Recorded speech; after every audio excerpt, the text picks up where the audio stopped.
I do call him Black Jesus. Exactly. Yep. But I will never call him that.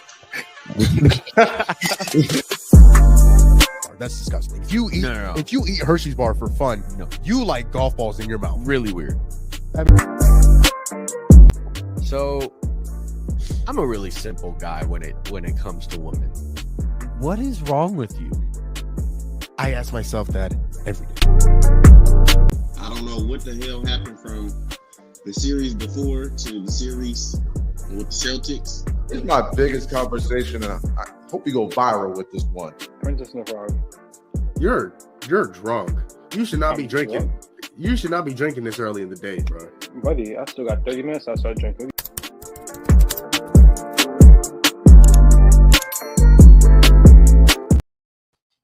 And just like that, there will be a new NBA champion. The two best words in sports, as you see on the title, Game 7. Welcome into Gumball Sports Machine. Welcome into your favorite podcast, your favorite show, the Gumball Sports Machine podcast. The show in which we love, we laugh, we hug, we cry, we smile, and most importantly, we are positive. I'm your host, Jamal Gumo, a.k.a. Gumball, a.k.a. Mr. You Know Gumo. And I'm joined by our expert analyst. There's nobody that breaks down the game of basketball and football, and we're really going to need him today to break down this series and going into the NBA Finals. But there is nobody who breaks it down better. He is our expert analyst. He is Killer Kyson. Kyson, first of all, before you get in, how are you doing, brother? Man, I'm all right. I'm just a little shocked, man. Spurs pull it out. I was talking to someone earlier. I said I didn't see the Spurs being able to bring the performance they brought to Game 6 into Oklahoma City for Game 7, but I am not afraid to be wrong. And I was wrong, man. Spurs have definitely shocked me. I'm a bit disappointed, man. I am a Rockets fan, and it just hurts to see this team already in the NBA Finals. You know what? That's a great point to start, because Kyson, as a fan of the team in the Western Conference, I felt like I was watching a war movie. I felt like I was watching the scariest movie that's ever been made, because now, okay, well, this was a great game, but when is my team ever going to get to this point? Because if these two teams are going to live here for the next 10 years, are the Suns ever going to get there again? Are any other team in the West going to ever get there again? And that was my idea of, all right, well, this is terrifying. And, to that point, it's going to be tough for any team in the West to even compete with any of these teams, for either of these teams, maybe I should say, for the next 10 years. Absolutely. I definitely agree. And the thing about it is that they're young, like the youth. And we're going to get into it, but the Thunder have some big decisions. They have a valuable pick. They've been trying to trade up basically throughout the entire playoffs to get a better spot. And we can only imagine how aggressive they're going to be after losing in the conference finals. So it should be interesting for them as well. The San Antonio Spurs beat the Oklahoma City Thunder in Game 7 of the Western Conference Finals. Wemby was he didn't have to be Superman today, but he definitely had his moments, and he definitely hit some big time shots when he absolutely needed those big time shots. 22 points, Kyson 7 of 15, 3 of 5 from 3, 5 of 7 from the free throw line. Again, he wasn't Superman, but I mean, it was the guys that came along with him. It was Julian Champagnie who hit big three after big three after big three, especially in that third quarter. It was De'Aaron Fox who finally decided to wake up and perform and hit a few shots today for the first time in this series, really, if we're being completely honest. And on the other side, it was nobody. It was SGA and nobody. And, John's in the chat. Chet sold. Kyson, can I ask you a question? Did Chet Holmgren play at all in Game 7? Was he on the floor? What if I told you he played, the third most minutes on the team? So I guess he did, but 4 points? Two field goal attempts. 2 field goal attempts, and didn't take a single shot in the second half. Not a single shot in the second half. And I think I was watching Nightcap, and they made a great point. It's 2 versus 1 in that situation. You got Wemby versus Chet and Ihart. If Wemby outperforms those two, they win. And what happened tonight? Wemby, like you said, again, it wasn't Superman, but he outperformed both of those guys by a landslide, and it won them the game.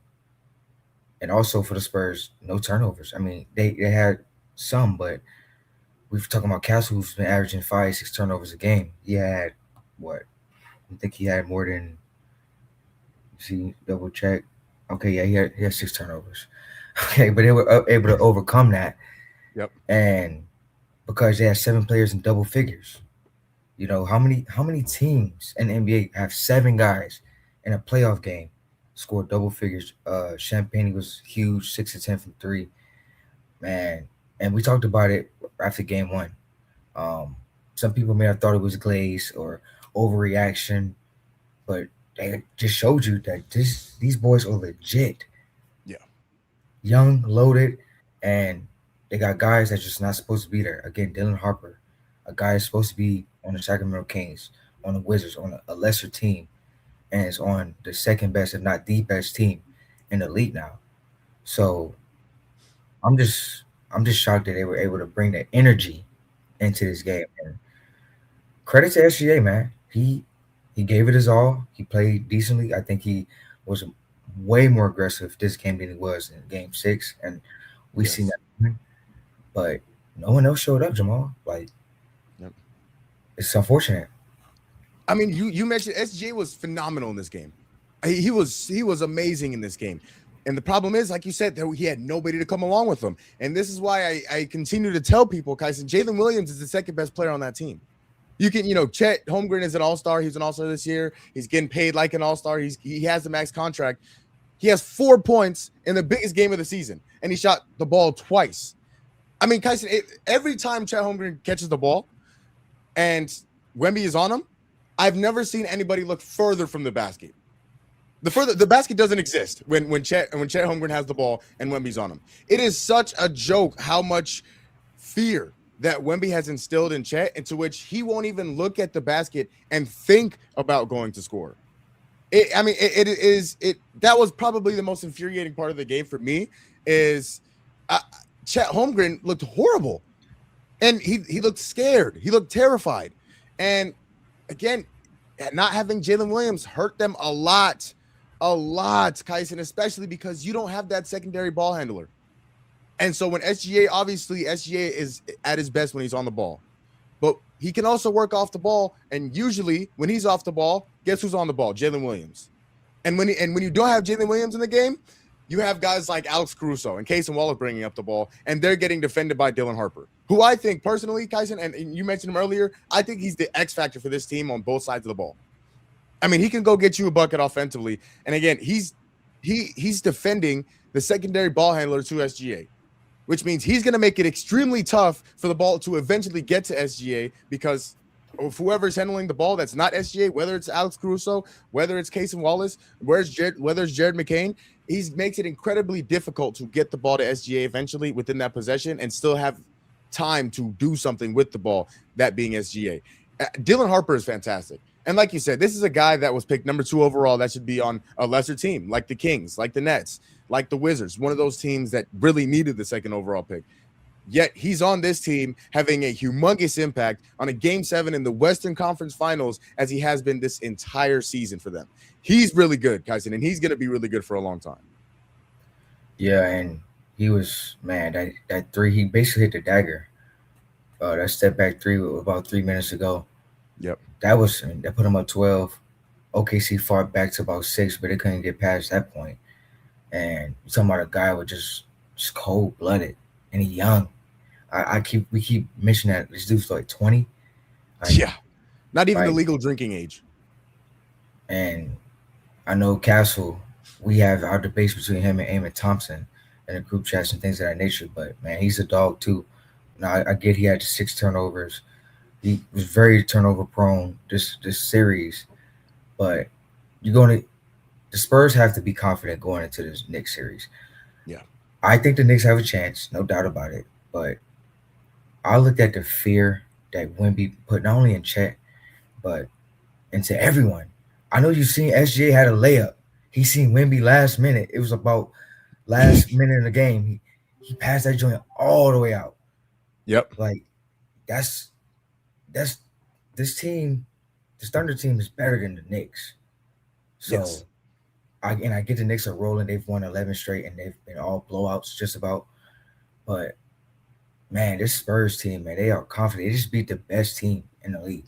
They just like they feel on top of the world, and the confidence that you're bringing into a young player like Dylan Harper, like that's all you need. Confidence is everything, Jamal. Like we ought to talk about the game being 90% mental, and the confidence is the fuel to that. And so this team's scared, dangerous right now. This team is definitely. And to beat them in their house in a game 7, the biggest game of the NBA season of any two teams, and to go into their house after what they did to them in game 5, they blew them out the water. OKC went home and blew the Spurs out the water in game 5. And they went up 3-2. Kyson, let's not forget, they were down 3-2 going into game 6. The Spurs were down 3-2. And yet they go in game 6. They go home. They handle business. And then now it's really time to show up. In game 7, you go back to OKC. This is the game to send you to the NBA Finals. And you go in and Wemby plays like that, and Stephon Castle plays like that, and Dylan Harper plays like that, Julian Champagnie plays like that. This is a young team, like you said, and this is a team that's going to be a problem for so many years to come. And it's terrifying that they go in Oklahoma City. Again, I understand they were missing Jalen Williams. I understand they were missing AJ Mitchell. They still have one of the 3 best players in the world, depending on who you ask, and Shai Gilgeous-Alexander. And he was amazing tonight. But he wasn't good enough to carry this team because, I mean, Kyson, you saw in moments, Jared McCain, he kind of took the load offensively when SGA got tired or when SGA went to the bench. Cason Wallace kind of did it at points in time.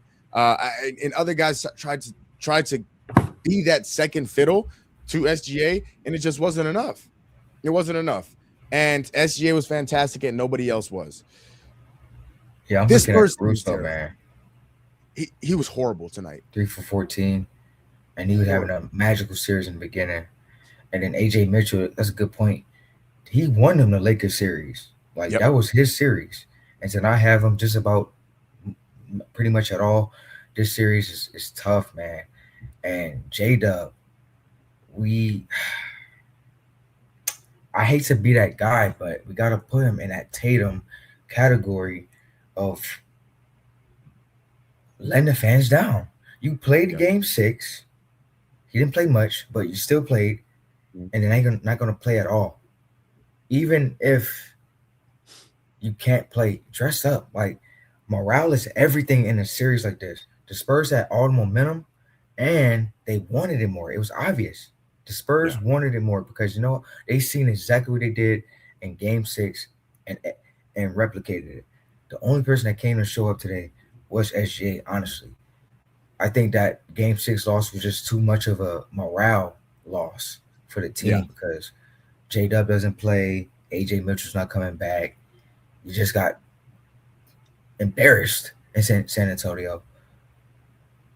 And this kind of reminds me of that Wolves-Nuggets series when in 2024, the Nuggets got obliterated in game 6.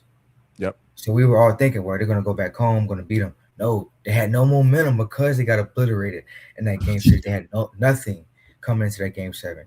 And that's what we're seeing today. The Thunder had absolutely nothing to take out of that game 6 and bring it to game 7. And J-Dub, like, we talk about the Thunder and their asset protections, their moves in the future. Is J-Dub a guy that's going to be here for long term? Especially with his injury history this year. I'm with you on he's the second best player, but if we can go get Giannis, if we can go get a piece, I think J-Dub is the leading. If not, I think Chet we probably can give a little bit more time to, but J-Dub, it might be, I don't know. You know what? That leads me to my next question because, you know, well, first of all, I do want to but as much as he's right, I hate the fact that this statement is true. But John makes a great point. the NBA is in really good hands. Because as much as I hate that it's the Spurs, and as much as I hate that the Spurs are going to be good for a long time, this is a fun team to watch, Kyson. This is a really fun team to watch. And for a guy like Wemby who cares as much as he does, I mean, you saw at the end of the game how emotional he was because of how much he cares. And, he was the guy that kind of forced everybody to play hard in the All-Star game. And you saw him cry in a regular season game after they were down by 20 and came back and won. It is the emotion and how much Victor Wembanyama cares. And because of that, I do agree very much with John, although it hurts me because if he played for 90% of the other teams in the NBA, I would like him a lot more. But Wemby is such a good face of the NBA almost because of how much he cares. But to go back to your point, Kyson, is it time? I mean, again, I know they're coming off NBA championship. They won it last year. But because of how good the Spurs can and most likely will be, is it time to have those uncomfortable conversations, especially if you're trying to move up in this loaded NBA draft class of 2026? Is it time to have those uncomfortable conversations about possibly trading Jalen Williams, trading Chet Holmgren? I mean, if you're really trying to get up, and it's going to cost a lot. I mean, if you're trying to move into that top 5, it is going to cost an arm and 2 legs to get into that top 5 of the draft this year. Would you consider trading Chet, or would you consider trading Jalen Williams? I know you said Chet, you might be able to get a little bit more time, but I mean, Jalen Williams, I think if you were to get off of him and trade him for another piece that you wouldn't have to pay for 3 years, especially in this class, is that a conversation to be had? I definitely think it is, and the Thunder are optimistic. They've shown that since day one, trading James Harden, going to get Jerry McCain, going to get these guys that aren't valued as much as they were at their old spots and blossom them, then, if that makes sense. Yeah. And they got Thomas Sommer, again, who hasn't played the game for them. They still got Topic, who's still recovering from his illness. They still have weapons loading and pieces to give away, picks to give away. They would be foolish to not even at least explore the idea. Like, let's see what we can do. Because again, Jada played half the season, if that. Playoffs didn't really show up for you. This is starting to be a problem. But back to Wemby. To your point, Jamal, him caring so much was a good thing, because guess what got him to the finals? And that's kind of one part I'm like, all right, finally, like, it's worth it.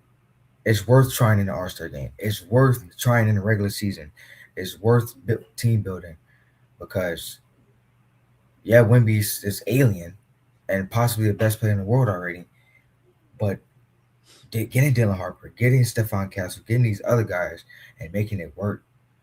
Devin Vassell, somebody we didn't think would get a second contract for the Spurs. He's turning up. Harrison Barnes is still on that team.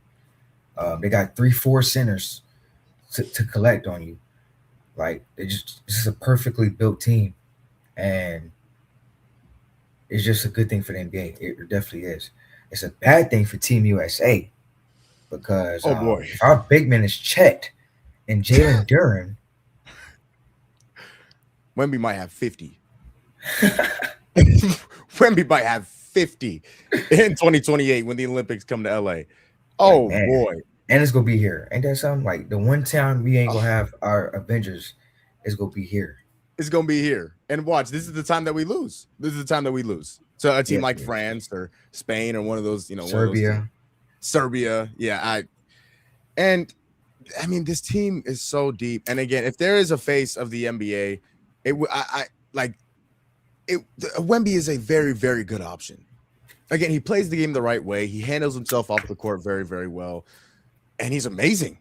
I sound like a broken record, but I'll continue to say it. I 100% believe when we're talking about Wemby in 2035, 2036, or even 2040, there will be conversations that, again, as long as he stays healthy, there will be conversations about him being the greatest player of all time. because by then I think he'll have 3 or 4 rings at least.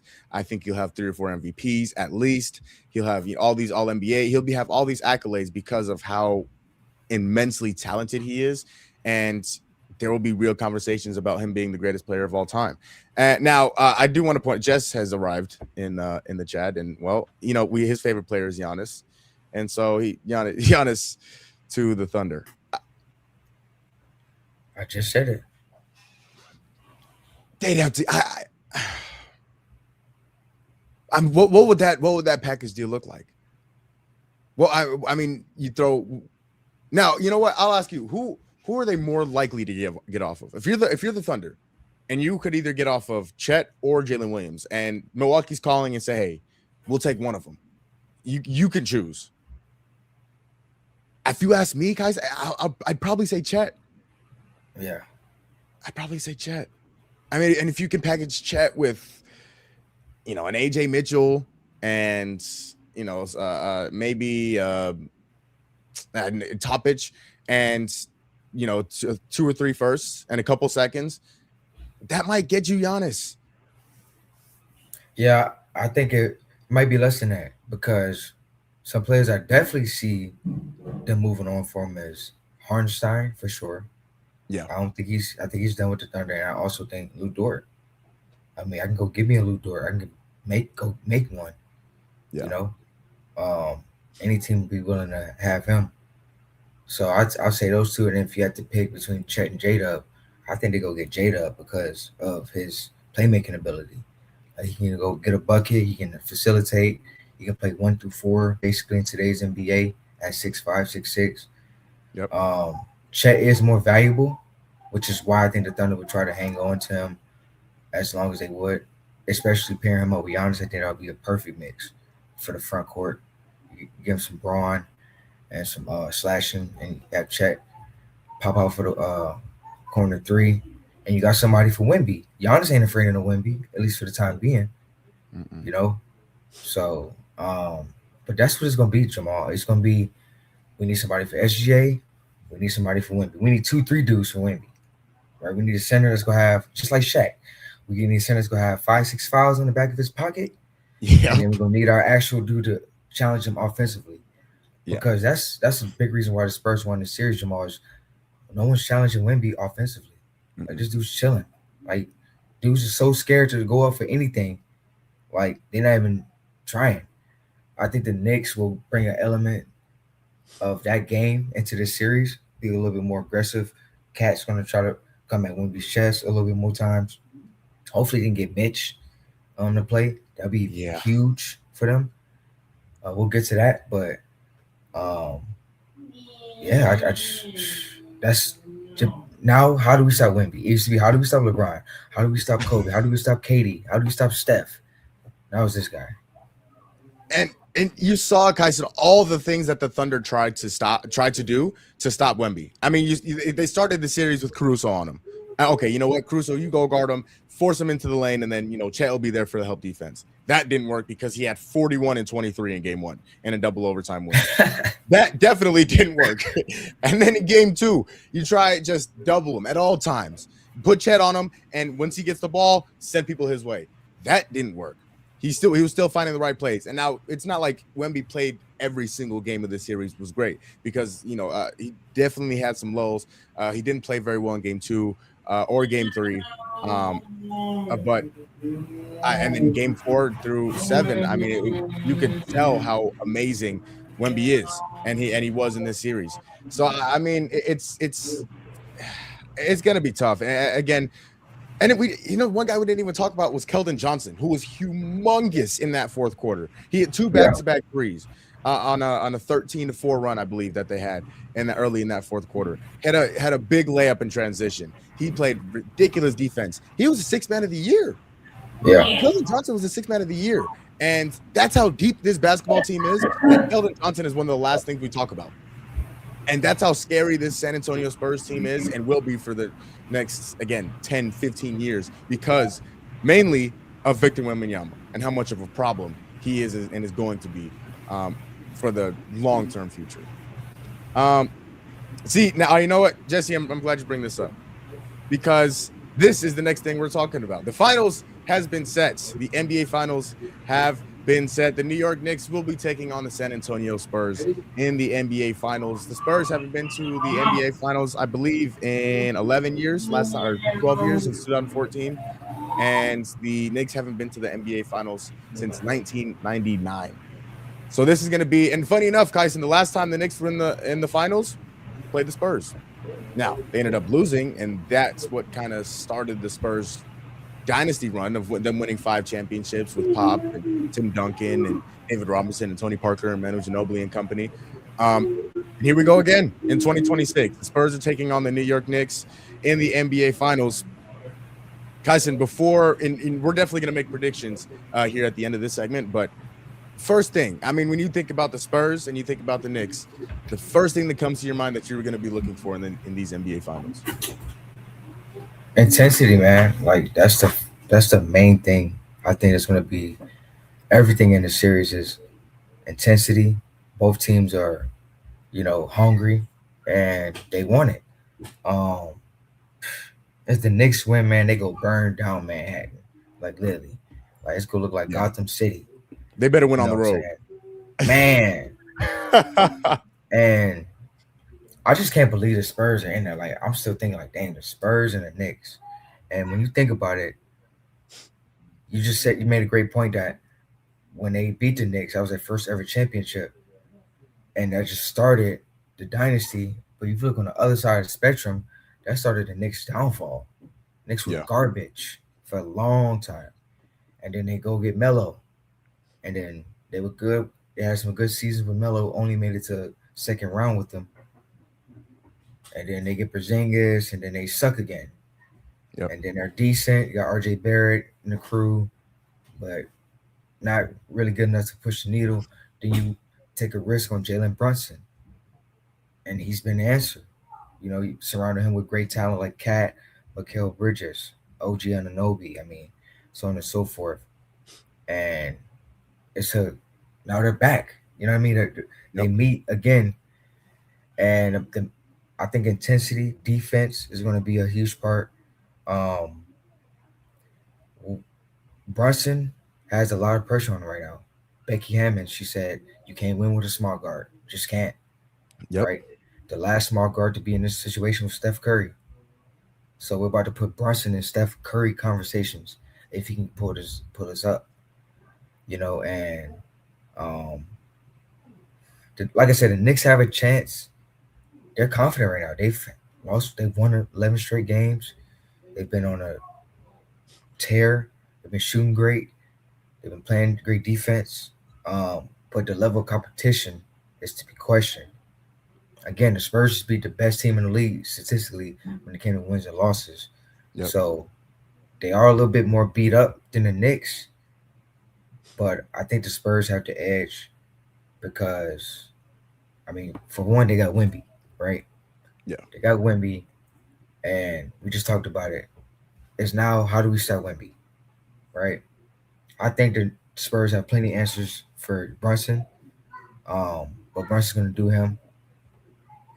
But how can the Knicks generate pressure, generate penetration, and nullify Wemby? That's the main thing, because we just seen this dude's gravity. Didn't have the best offensive game today, but no one tried him in the paint. Yep. And he said to Tony early, dunked on Chet early. Without Mitch, can the Knicks challenge Wemby on either side of the ball?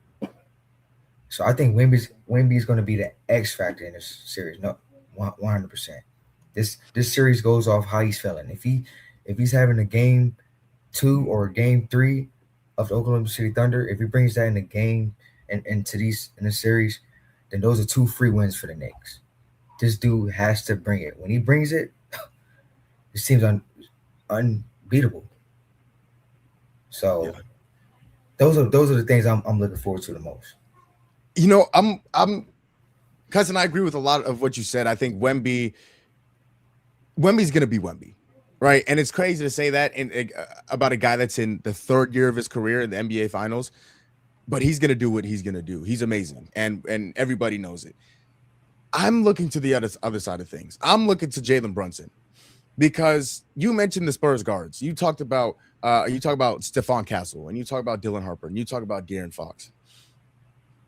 He's got to be amazing. Like, he's got to be amazing. And I mean, if you think about it, the Spurs, the Knicks are kind of built a lot like the Thunder are, right? They have a guard that can score at will. Whatever he needs to do to put the ball in the basket, he knows how to do it. They have a big who can spread the floor, can shoot the ball really well. And then they have a bunch of guys on the wing that can play defense and they can shoot the three ball. You talk about Mikal Bridges and OG Anunoby and Josh Hart, and then you look at the Thunder, you look at, well, they did have J-Dub, but you look at Caruso, you look at Casey Wallace, you look at Jalen Williams, you look at Isaiah Joe. I guess he didn't really play too much in the series, but like they have guys on the wing who can play defense and shoot the three ball. The only difference is somebody has to come along with Jalen Brunson. Jalen Brunson, again, as good as defenders that I think Stephon Castle and Dylan Harper are, I don't know how much they're going to be able to contain Jalen Brunson, especially at the level that he's playing at right now. I don't know how much they're going to be able to contain him. And so, first of all, they're going to have to match him. And you mentioned that what the guys on Nightcap said, Shannon Sharp, Ocho, and Joe Johnson. You talked about, okay, can Chet and Hartenstein, can they match the production of Wemby? And if that happens, the Thunder can win. I think for the Knicks and the Spurs, I think Dylan Harper and Stephon Castle, their production has to match what Jalen Brunson is. And if they do that, the Spurs will win this series, and I think they'll win this series pretty handedly. I don't know how often they're going to be able to do that in this series, again, especially the way that Jalen Brunson is playing right now with the confidence he's playing with. But again, somebody has to come along with Jalen Brunson. And I just think it's more likely that someone comes along with Jalen Brunson because Karl Anthony Towns, we all know how good of a shooter he is. He may be the best big man shooter to ever play this game. When you talk about him and Dirk Nowitzki and some other guys that are thrown into that conversation. You look at OG Anunoby, who was shooting at historic levels from three. And you look at Mikal Bridges, who's shooting from historic levels, period, from the field. And then Josh Hart, you saw what he did at Cleveland. They left him open, and he had 26 points. And so you see guys that can come along with Jalen Brunson when Jalen Brunson starts to get double teamed, and he starts to, or even if he's struggling. He had 14 points and 19 points and 14 assists. I believe it was game 3. And so you see what Jalen Brunson is able to do, even when he's not scoring the ball at the highest level. He's still able to facilitate. He's still able to make the best decisions when he needs to get rid of the ball. This series, I think, again, is all going to come down to Jalen Brunson and what he does, because these guards are going to guard. Stephon Castle, De'Aaron Fox. Obviously, we know how good De'Aaron Fox's hands are. He's not the best on-ball defender in terms of just sitting in the chair, but if you show him the ball, he's going to take it. And you cannot let him do that. And I think Jalen Brunson and company, again, Mikal Bridges, OG Anunoby, those guys are going to have to come along with Jalen Brunson in order for the Knicks to have any chance to win this series. Yeah, this is going to be a great series, man. I'm really thinking about it. Like Mike Brown, hell of a coach. He used to coach for the Spurs, actually. And Mitch, I mean, this dude, one thing we don't see a lot in coaches nowadays is that passion. This dude was hyped with his team. He was just as happy for them as they were. And that's rare to see in the NBA, unfortunately, nowadays. But it's rare to see. So I think it's going to be a battle of coaches. I think I can definitely see both teams going 8-9 deep in the first game, just to test out who's going to have the high hand and who's not. The Thunder and Spurs series really showed us that it really is a make or miss league, right? Yep. Who's going to make the shots and when are they going to make them? So you look at Jose Alvarado, you look at Landry Shamet, who had an unbelievable, I think it was game 3, where he basically took the Cavs out, him single-handedly. Like, they're going to need those type of performances from not only Mikal and OG, but from the bench. The Spurs won this game with 7 guys in double figures. How sustainable is that? Not so much. But, and that's the point I'm trying to make, is who's going to make their shots, right? I don't think that I'm looking at the Thunder and the Knicks, and I'm looking at Caruso, right? Caruso was unbelievable in the beginning half. They were saying this dude was the greatest role player ever, or one of the greatest role players. Yeah. Like it was going beyond with that. But y'all got Josh Hart, who's Caruso now. Yep. In a sense for the Knicks, right? So the Spurs are not going to make the same mistake twice. They're not even going to let Josh Hart get rolling. Right? I think they're going to have a plan for the other guys. And to your point, Brunson's going to have to be that boy, right? And Cat is going to have to show up. Cat's going to. The thing about Cat is that he's trying to play this point guard. Now he's trying to play like the facilitator. He's going to have to get into that bag wholeheartedly. He's got to get Wemby out that paint. Yep. Right.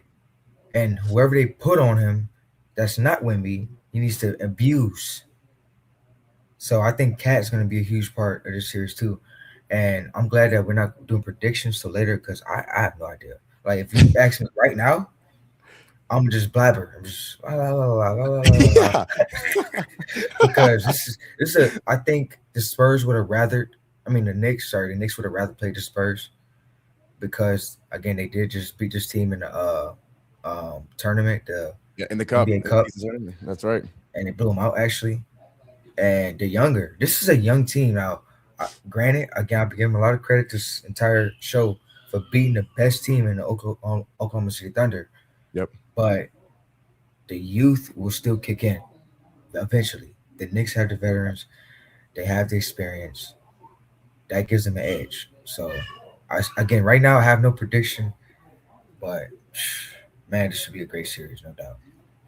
You know, you mentioned Cat, and I think Cat is going to be huge in this series again because you mentioned he's going to have to bring Wemby out of the paint. And what does Jalen Brunson like to do? He likes to get to the basket. He likes to draw those fouls. He likes to, you know, he's a strong. He's built. You know, obviously he's not 6'5", 6'6", whatever. He's not one of these big guards. He's 6'2", but he's strong and he's put together and he likes to get to the rim. 200, sure.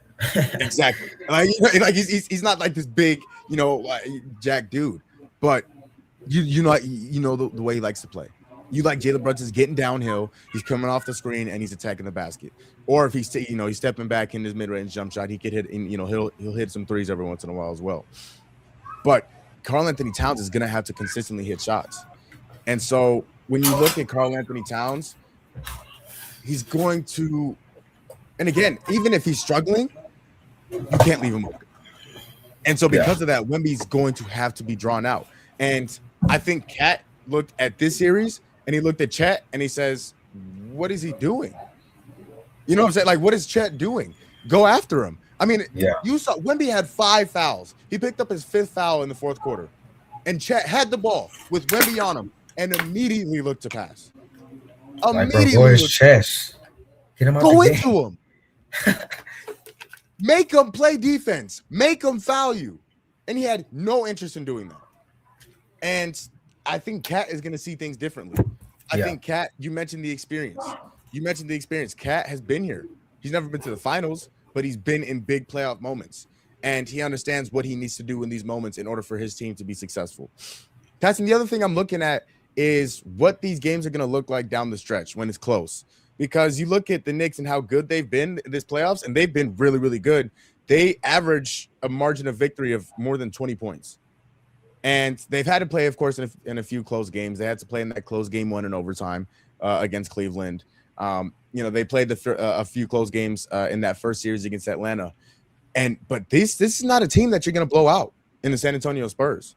And so when you look down the stretch and you look at Jalen Brunson, obviously we know how good he can be down the stretch.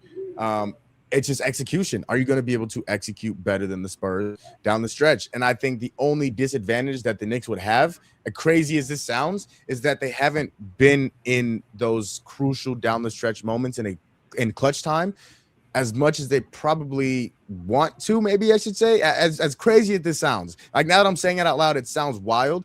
But again, this is not a team that you're going to blow out. I'd be shocked if they have a double-digit victory in this series, the Knicks do. And it's going to come down to the clutch time, the 5 minutes, but the last 5 minutes of the game, and the score within 5 points.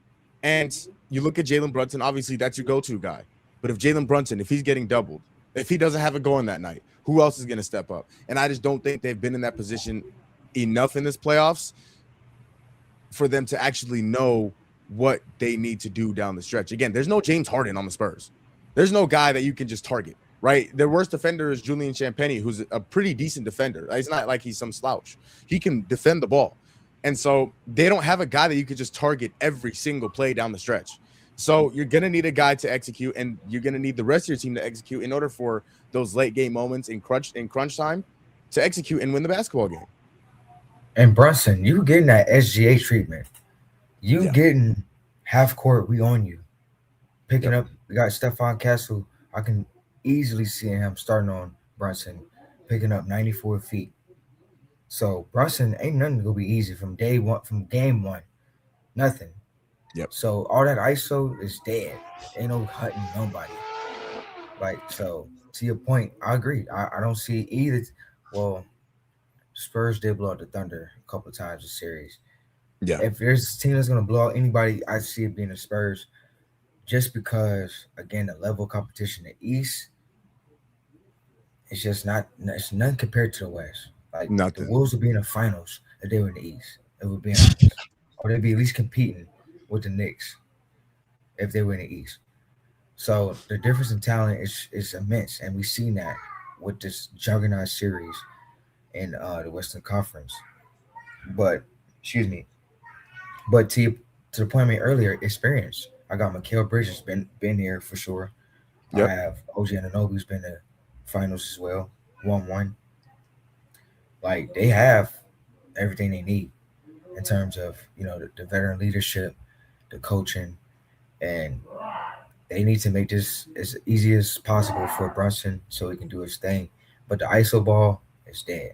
Like, you had your fun last series against Harden, against Dean Wade and Sam Merrill, but there's none of them on the Spurs. Unless Keldon, he's a tad bit aggressive. But one thing because I'm a small guard enthusiast. I love my small guards, my Trae Youngs, Brunsons, Kyries, because they're dying breed, right? And I've been seeing some on all over social media, and it says everybody's better than Brunson until it's time to be better than Brunson. And that's what he's been proving this entire playoff series. Like, okay, they're saying this guy's better than me, this guy, that guy, this the Brunson stopper, this the Brunson stopper. Castle this guy has often 4 fouls in the game, 5 fouls in the game. Yep. It kind of reminds you of Arthur last year, like when he was guarding Brunson. He had damn near fouled out every game in that series last year.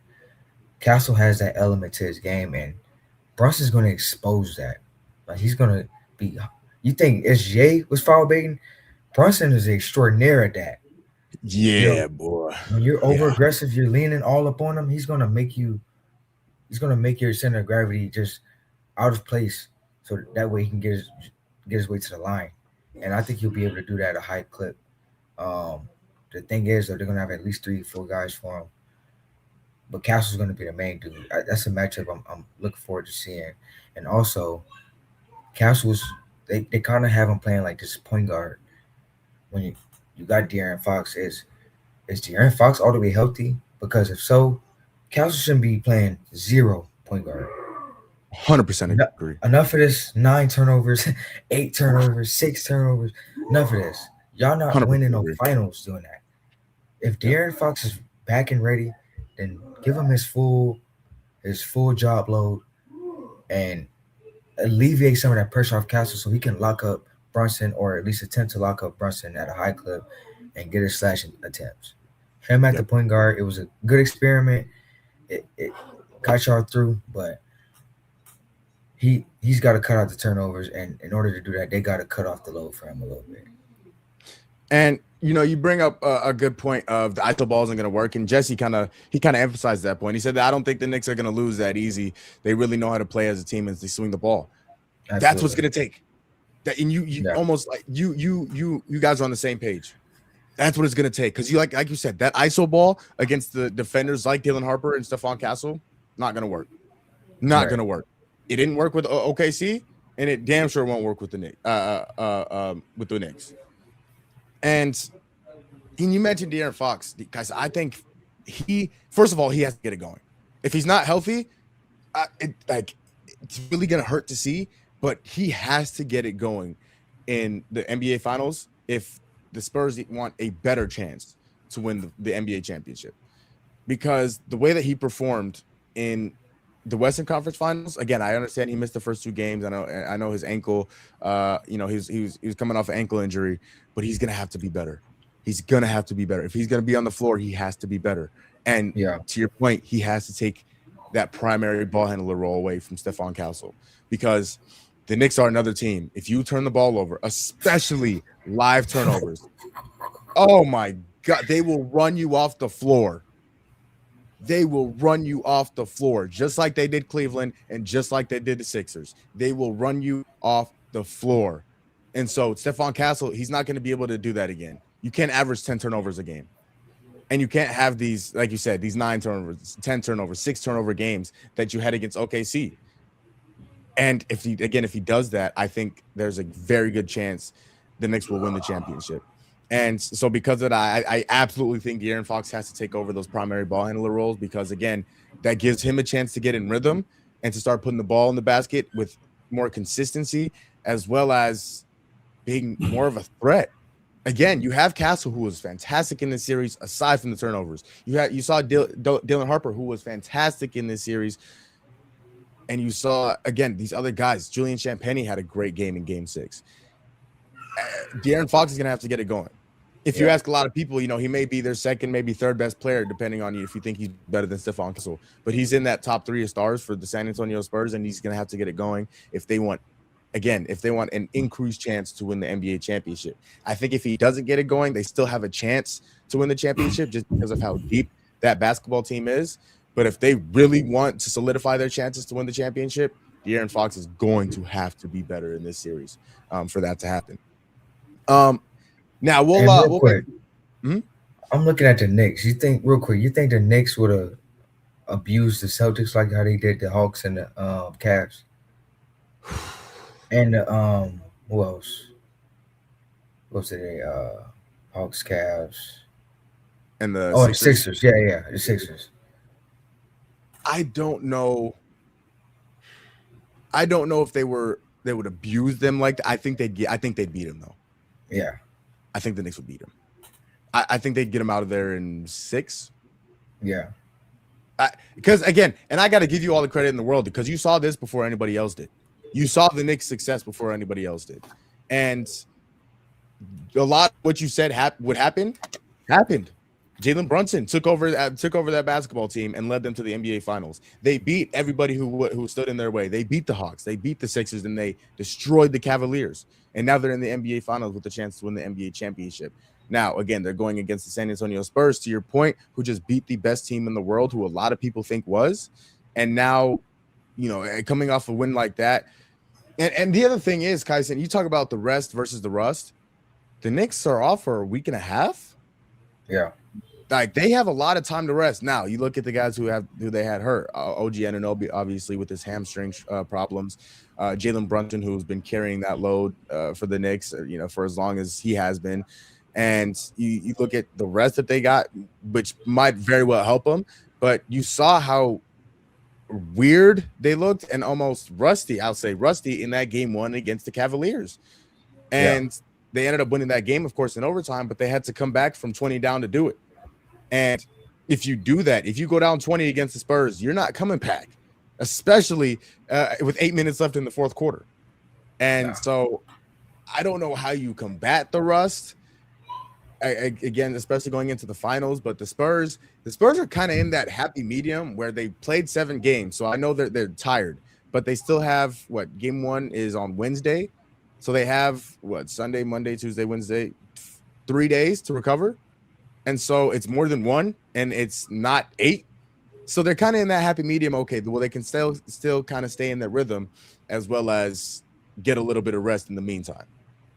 And it's going to be very interesting to see this NBA Finals, to see how they respond and really what happens. Again, this is a rematch of the 1999 Finals, in which the last time the Knicks were in the Finals was 1999. Very, very curious to see. And both of those crowds are going to be absolutely just raucous. I mean, obviously we know what MSG is. Obviously we know what Madison Square Garden. And I mean, first of all, have you seen some of those ticket prices?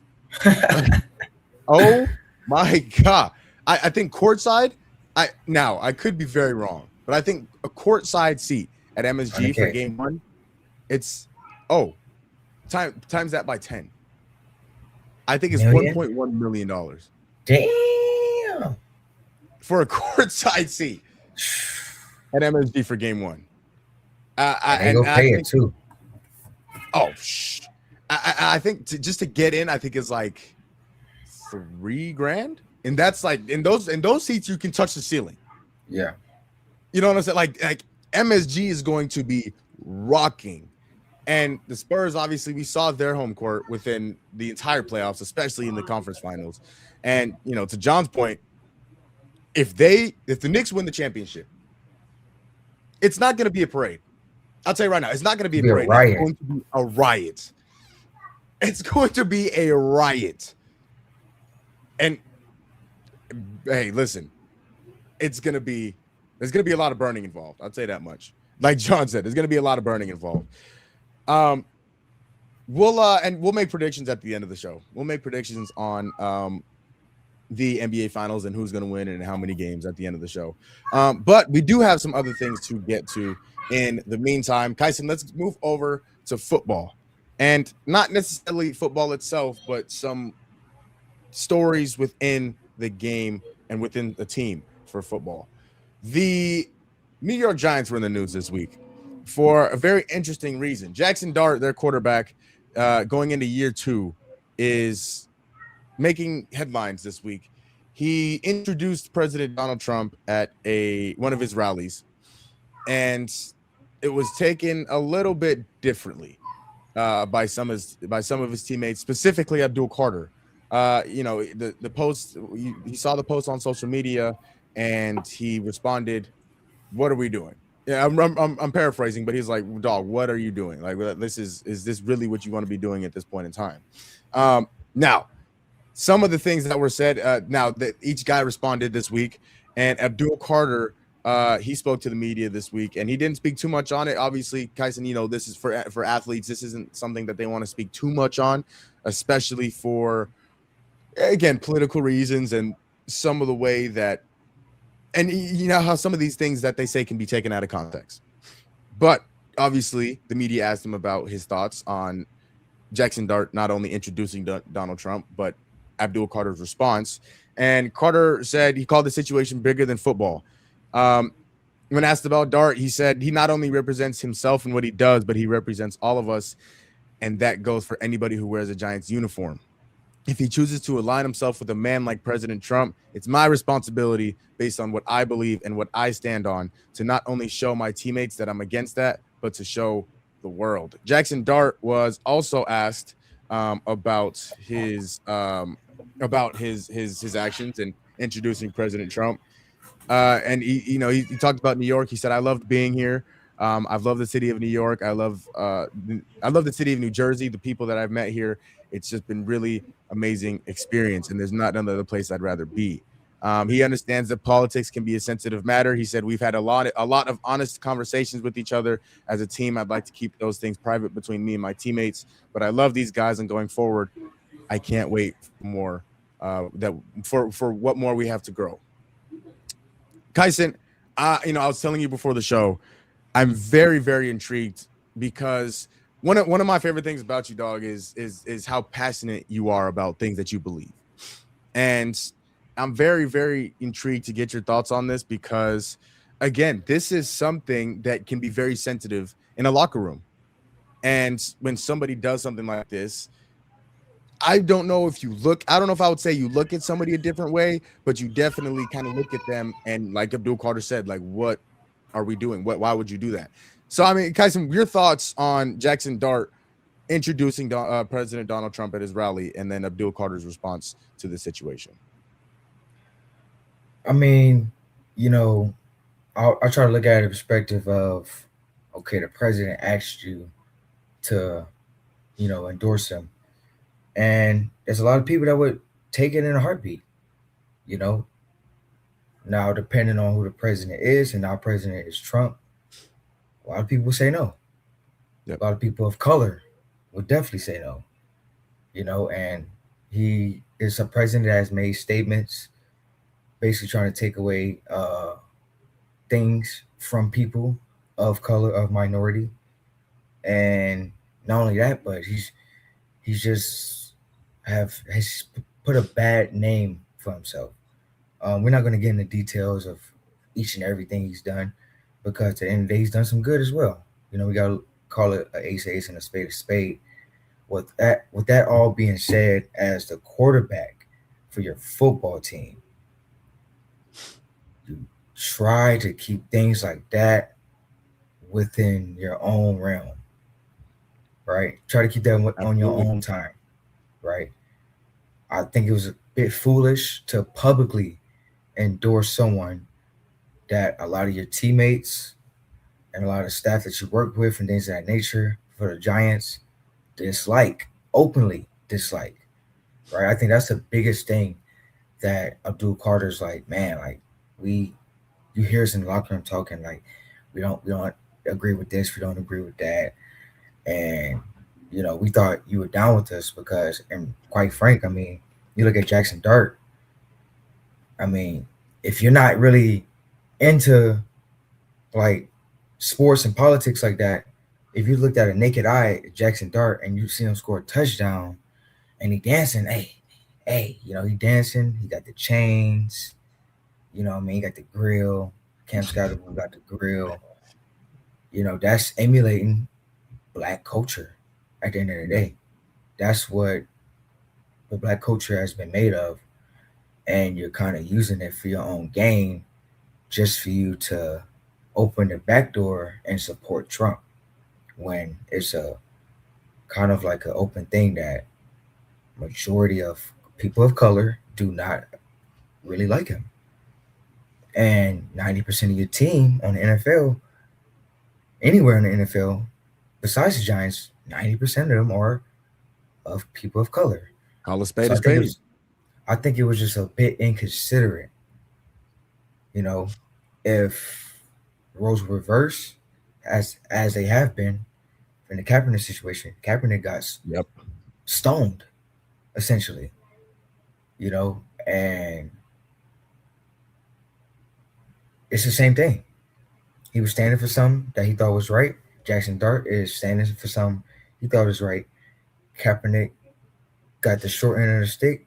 I highly doubt that Jaxson Dart will get nearly the same amount of repercussions that Kaepernick had to face for standing up for his beliefs. So that's a different problem within itself. But I just think I don't see a problem with him endorsing the president. I just think it was a bit foolish to do it in a public setting for one, and not have any consideration for the people that you ride and die for in your workspace, right? I've already been seeing people say, "Oh, we go sack him. He go get sacked. The life's gonna be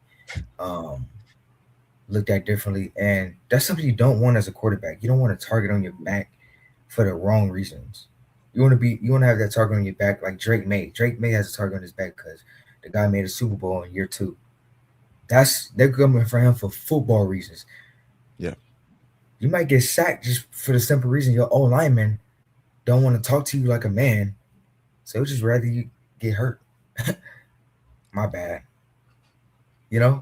So That's a great point. And one more thing, kudos to Abdul Carter for standing up for what he believes in. People were saying, "Oh, he should have did it in private." Then, if that's the case, then Jaxson Dart should have did what he did in private, 100%, just Ding, like ding, everyone ding. else. You know how many people support Trump in the NFL, and we Yeah. have no idea? That's how we would like it. Or there's people that support people worse than Trump in the NFL. We don't know that.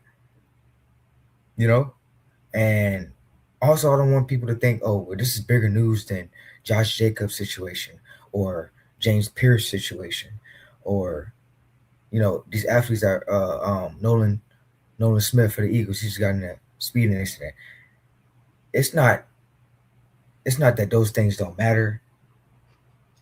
It's just the magnitude. It's the president. Yeah. This is the same guy that's trying to come to Madison Square Garden for a game. Do you know how big of a deal that's going to be?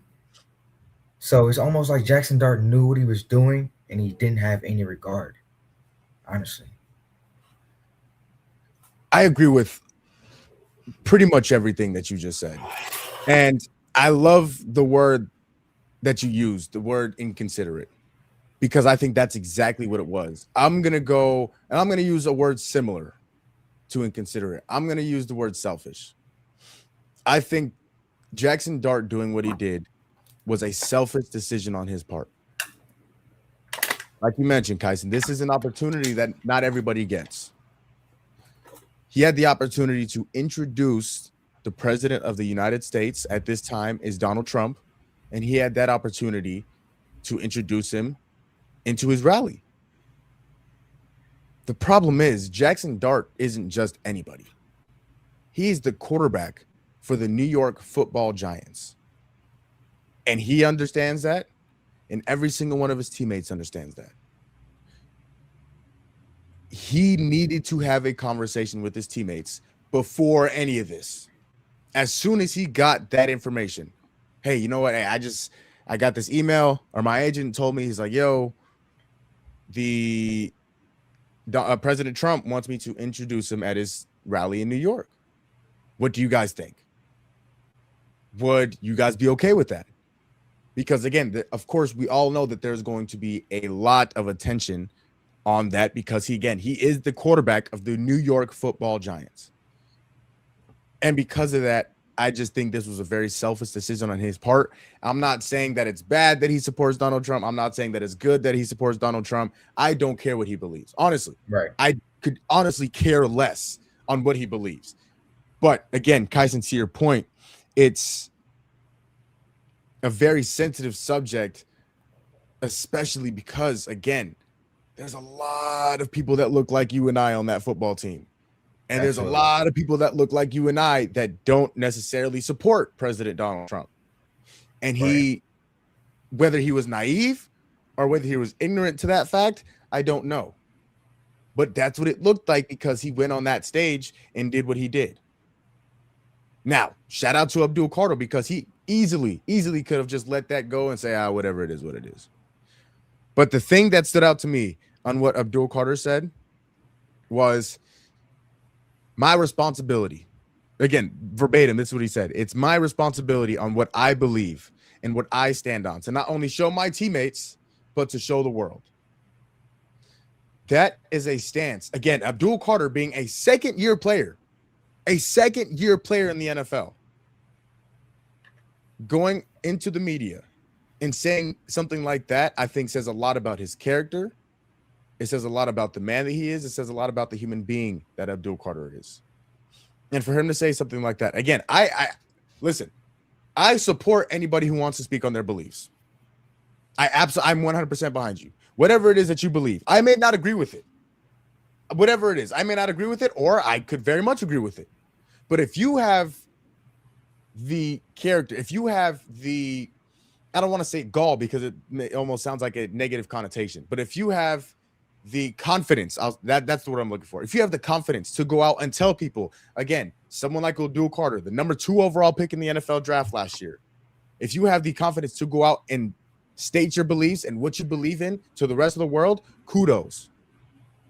But Jaxson Dart, I look at you and I say, this is a conversation that needs to be had before any of this is done, because you are a part of a football team. This is not just, I understand you're the quarterback, probably the face of the franchise. Not probably, you are the face of the franchise. And so you need to understand, again, I know he's young. I understand he's 23, 24 years old, whatever he is. There has to be a sense of responsibility. There has to be a sense of understanding that there could be a lot of flack that comes along with this. And because of that, and Kyson, I think you hit the nail on the head in terms of this being an inconsiderate decision by Jaxson Dart to the rest of his teammates. Yeah, I don't think that's the thing about it. Some people look at it like, well, why should he have a conversation? He's a grown man. He should be able to do whatever he wants. Yep. True. But when you do whatever you want, you get whatever you want type of reactions. You get whatever you want type of results. and you can't control that. We can control our actions. We cannot control our consequences. Yep. Right. So, and the fact that you knew what you was doing, you knew the repercussions that came behind it. You didn't care. And the outrage is the fact that his teammate had to say something, not somebody else from the Eagles or the Cowboys or the Commanders. His teammate. That's the dang. So these guys had no idea that you were a Trump supporter. Like, and again, I don't think it should matter that much, but this is 2026. It does. It does. And you know that. Yeah. Are we surprised though? I mean, he's a kid from Utah that went to Ole Miss, right? And again, there's nothing wrong. I'm here to say this: support. Again, Jamal said, support your support. We can agree to disagree, right? Just because I don't like Trump doesn't mean I like the next person. That doesn't mean that at all, right? And it doesn't mean that I don't like anyone that likes that person. Live your life. But again, as a quarterback on the, as you said, Jamal, the face of the franchise, not maybe ask permission a bit too far, but at least let them know. Yeah. Like, and it's obvious that he didn't. And the fact that they weren't aware. That's crazy. They weren't aware of it, Kyson. How do you do something like that and not tell anyone? He said, I thought it was AI. Like, again, you are on a team. You are on a team. And you have to understand what comes along with the decisions you make. And again, whether he was unaware or just ignorant to the fact that still is on him. Yeah. I don't know. I don't know. Again, Kyson, you and I have both been on teams. We've been on the same team. There's a level of respect that you have for your teammates before you decide to make a decision like this. Now, obviously, we never had to make a decision as big as the one that Jaxson Dart made to go do. But again, there were still things that we talked to each other about as teammates, as brothers, that we talked about before we went and did, that we knew would get feedback, positive or negative. Yeah. And the fact that wasn't had, again, as the quarterback, as the leader of that football team, Kyson, is the most worrisome part to me. And this is a football team I think could make a lot of noise this season. I think the Giants are one of the sleepers of this team. I think they could win the NFC East. But after this. Yeah, exactly. I started to rethink that take after something like this, after the awkwardness that's going to be in that locker room for the rest of the season. And hey, I was already hate watching. They got Harbaugh. And guess what? Already got 3 torn Achilles. It's not even June. See, there you go. Told y'all. This is the beginning. Trump and Harbs is a heavy supporter of Trump. Yeah. So this is what you get, man. I just 12. Man, really? 5-12. I can see them being 6, 7 games max. Neighbors is not even healthy all the way. That's really the thing that stands out to me the most. Malik Neighbors is just not healthy, but their defense could be really good. Our defense will be nasty. Like, yeah, they could be. But the defense very, was nasty. Well, they didn't.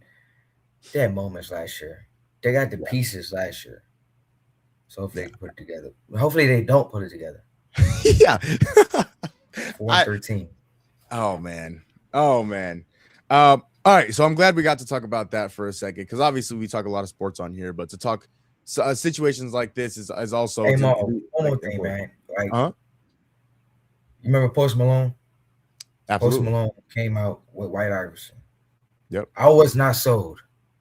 I was like, this. I don't like the song. Who is this white boy flexing and finessing? Like, no. And lo and behold, what do you do now? Does he rap anymore? No. Very much country artist. It's almost like they just let me just get up here. Excuse me. Let me just use you as a catapult. Thank you. Let me just step over you. Thank you. Like, come on, man. Like, you doing all these dances. You think chains, all this other Yeah, stuff.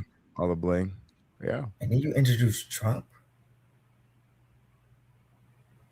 he must To have each his own, understood. man. I mean, he No, must have they know understood. better, Jamal. Come on, man. Let's keep at it. They know better. They know what they're doing. And it's our fault. It's our fault. We allow it. It's hard to argue. It's really hard to argue. Really hard to argue. Oh man. But again, I'm glad that we got to have a conversation like that because again, these are sensitive subjects, and just because they're sensitive does not mean that we don't have to talk about them. Some things like that are stuff we have to talk about, and I think that was a great conversation. Okay, let's move on to some funnier, at least in my opinion, some funnier NFL news. There is a quarterback competition going on in Minnesota, Kyson. Kyler Murray was signed to the Minnesota Vikings after being released from the Arizona Cardinals and is now in a quarterback competition with former first-round pick J.J. McCarthy. We saw what J.J. McCarthy did last year for the time that he was healthy. Obviously, he missed his first season with that torn meniscus, missed the entire year, came back last year, and you look at the decision not to bring Sam Darnold back after they went 14-3, and obviously Sam Darnold is now a Super Bowl champion, and that's one of those decisions that you look at and say, okay, well, JJ McCarthy is a first round pick, but Sam Darnold is good, and and so that's kind of what comes along with it. This situation is a little bit different because you bring in Kyler Murray again, another project, right? You try to revive his career. Kyler Murray has had success. Why did you bring in Kyler Murray? Low risk, high reward. Also, JJ McCarthy, I think his talent is not, you can't rely on it right now. You don't know how good he is. I think if you're Minnesota, I think you'd be crazy not to bring him in. Kyler Murray, that is. Because to your point, he's still an unknown on whether he's going to be good or not. Again, I've been saying I watched a lot of JJ McCarthy at Michigan. I watched a lot. Being a Big Ten football fan and being an Ohio State fan, I watched a lot of JJ McCarthy at Michigan. Was he good? Yes, he was good. But he was a game manager. He wasn't going to go win you a game. I've said it. Whoever I've talked to, JJ McCarthy was a very, very good game manager in college. He won a national championship. I understand that. He was good in that and winning that national championship. But he had a very good run game. He had a very good offensive line. And he made a throw when he had to. If you asked him to go throw for 350 yards and 4 touchdowns to go win your football game, he couldn't do it. But that's because he never had to do it. And you saw the result last season. And so because of that, Kyson, you bring in Kyler Murray. And now Kyler Murray, he's being asked, hey, what's the relationship with you and Kyler, with you and JJ like? Oh, well, whenever he asks questions, I give him all the advice he needs. And, we're together all the time. And, he's always asking questions. We're doing this. And then you go ask JJ, well, we're in a competition. He sits on one side of the room and I sit on the other. And, and we're trying to beat each other out and whatever the case is. Something doesn't sound right here, Kyson. Somebody's lying.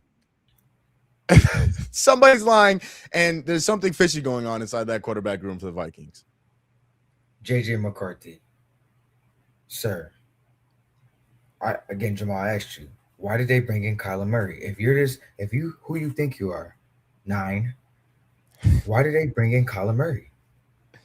Like, let's call it. We gotta, again, being an athlete, you gotta be a little delusional. I get it. You gotta think you that boy. But we gotta look in the mirror sometimes. They put the third string dude in. Brosner, they put him in to give you as much rest as they possibly can. They put Carson Wentz out there with one leg as long as they could to preserve you. And it wasn't enough because when you played, you might have had 2 games, maybe, where you're like, okay, he's okay, he's decent. Yep. Like you make Gardner Minshew look cold. Taylor Heineke look good. You know what I'm saying? Like, yes, we brought in Kyler to give you some competition, so you get out your head that you're just elite quarterback because you're not. Yeah. So you having this attitude, oh well, he's just in one classroom. I sit on that side, I don't really get why they brought him here. I mean, I'm here. Like Jamal, why they bring him here? I'm literally here. Like, what's wrong with them? That's how he's looking at it. Like, bro, like you gotta wake up. And from his attitude, he's losing. Yeah. Like it's clear as day that he's losing this battle so far. And he probably already lost it off his answers. You know what I mean? Like he's praying for a Kyler Murray injury. That's the only way this guy's Yeah. gonna get done. Like it's such a joke. I mean, Kyson, I'm looking at his stats right now. I'm gonna start positive. Okay, it starts here. He was 6-4 last year as a starter. Okay, not bad. 57% completion percentage. Okay, 1,632 yards. That's 163 yards a game. Okay, 11 passing touchdowns. All right. Okay, 12 interceptions. I'm going to say that one more time for the people in the back, just to make sure that they heard me. He had 11 passing touchdowns to 12 interceptions in 10 games. Is that going to win you a lot of games, Kyson? Again, maybe I'm not the biggest football fan. definitely not. And then I'm not saying Kyler's the answer, but you making him look like a hell of a better option than you, on and off the field. Yep. And I think Kyler's gonna bring lots of that offense. Jetta's, man, I'm a big LSU fan. Jetta's barely at 1,000 yards in 17 games. There's a guy that played like 9-10 games, got hurt rest of the year, still had 1,000 with Kirk. He had 1,000 in the first 10, 11 games. Can't even get that in a full season with you, JJ McCarthy, or whoever's behind that O-line, right? So I think Kyler will definitely give them a little bit more stability on that. But man, letting go Sam Darnold. And I think with JJ McCarthy, he just got satisfied, right? Hey, wait, hold on. Sam Darnold just went 14-3, and they didn't bring him back. They're saying I'm the guy. Oh, I'm good. I could win 3 games. I'm still coming back next year. They believe in me. You know what I'm saying? Like he just got comfortable, and he won 6 games last year, and they still brought Kyler Murray in. That, again, to your point, that should say, hey, you know what? Maybe I'm not as good as I thought I was.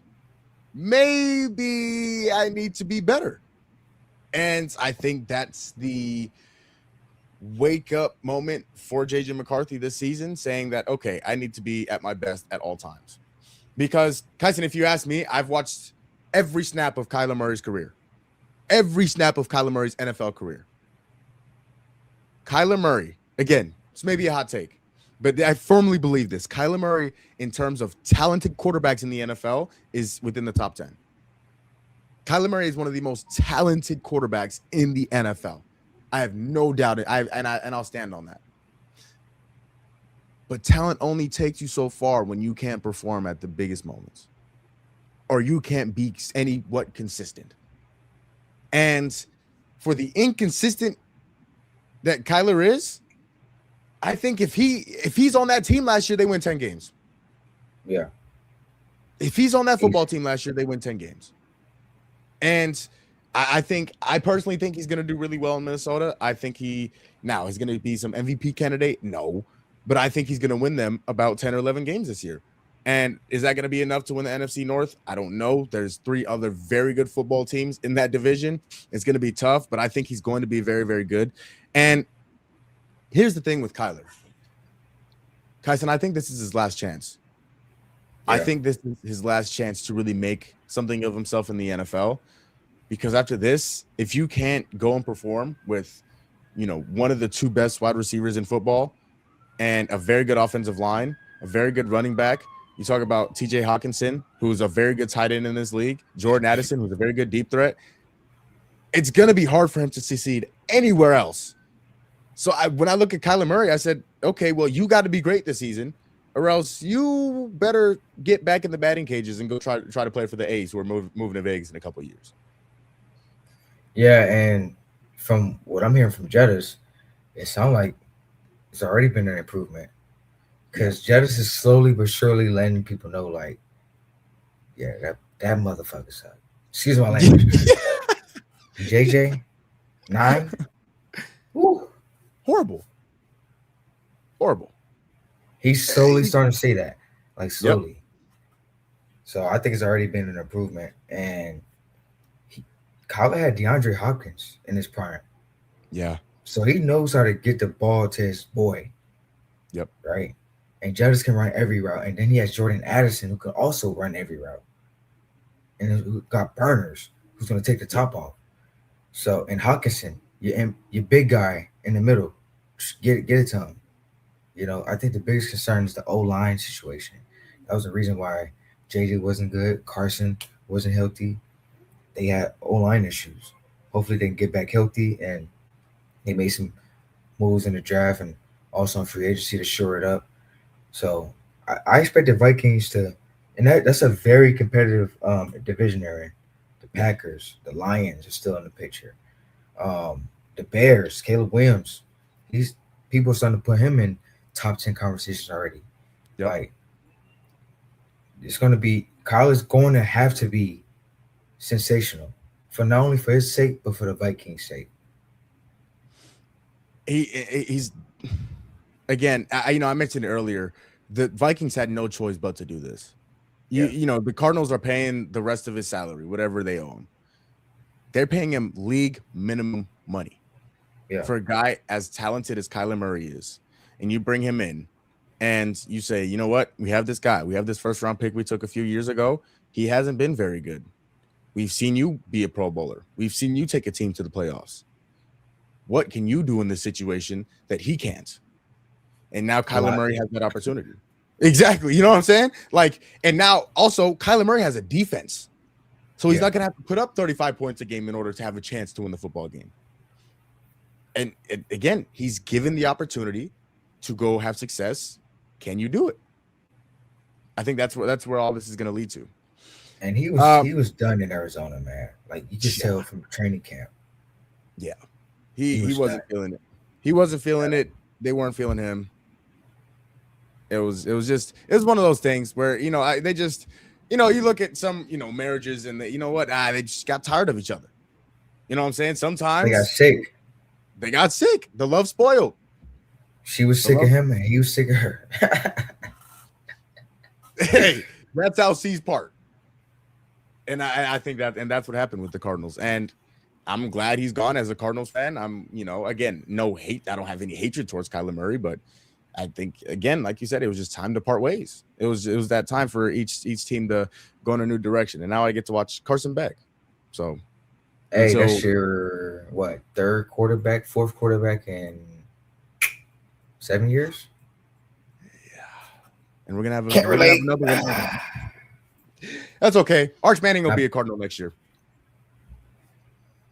Yeah, that's the answer, right? Yeah, that's the answer. That's quarterback number 5.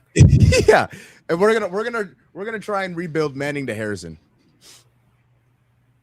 Manning to Harrison part 2. Hey, and Harrison, you talking about some last chances? Yeah, bro. The receivers don't get the chances quarterbacks in these other positions get. You got 3 years to show us you will be nice or else. This is who you are. Jacoby Myers 2.0. It's hard to argue. Again, with the lack of production he's been able to produce, I'm not sure how many more chances. Now, again, I understand he's a 4th overall pick. And so, but again, this is a year that, like, he's eligible for an extension after this year. Like, you drafted him expecting Jamar Chase. Sorry. That's just what it is. Yep. Like, and he's nowhere near it. Nowhere near it. And I already gained 20 pounds though. Was that real? He definitely looked a little bigger. Like he definitely put on some pounds. I don't know how much. Again, I especially when it comes to receivers, I understand getting stronger, you know, helps you. Yeah.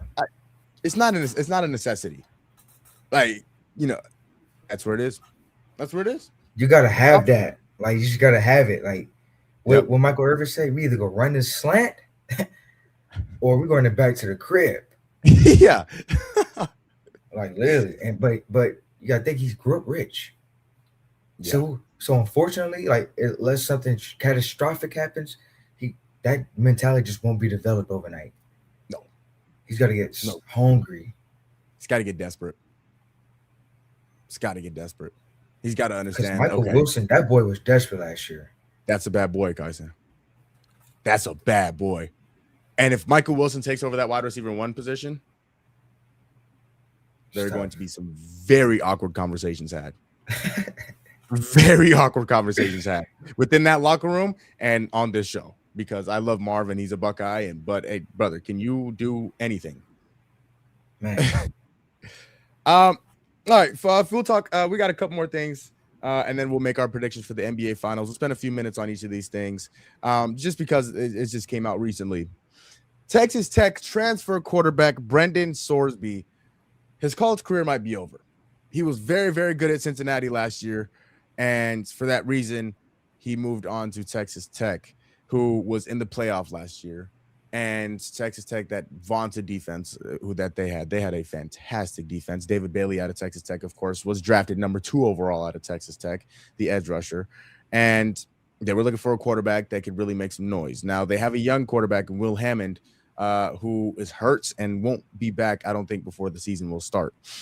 And so for that case, they brought in Brendan Sorsby, again, the standout quarterback from Cincinnati, just to find out that when Brendan Sorsby was at Indiana as the backup quarterback, he was placing bets on Indiana. And that was confirmed and that was investigated. And now his college career might be over.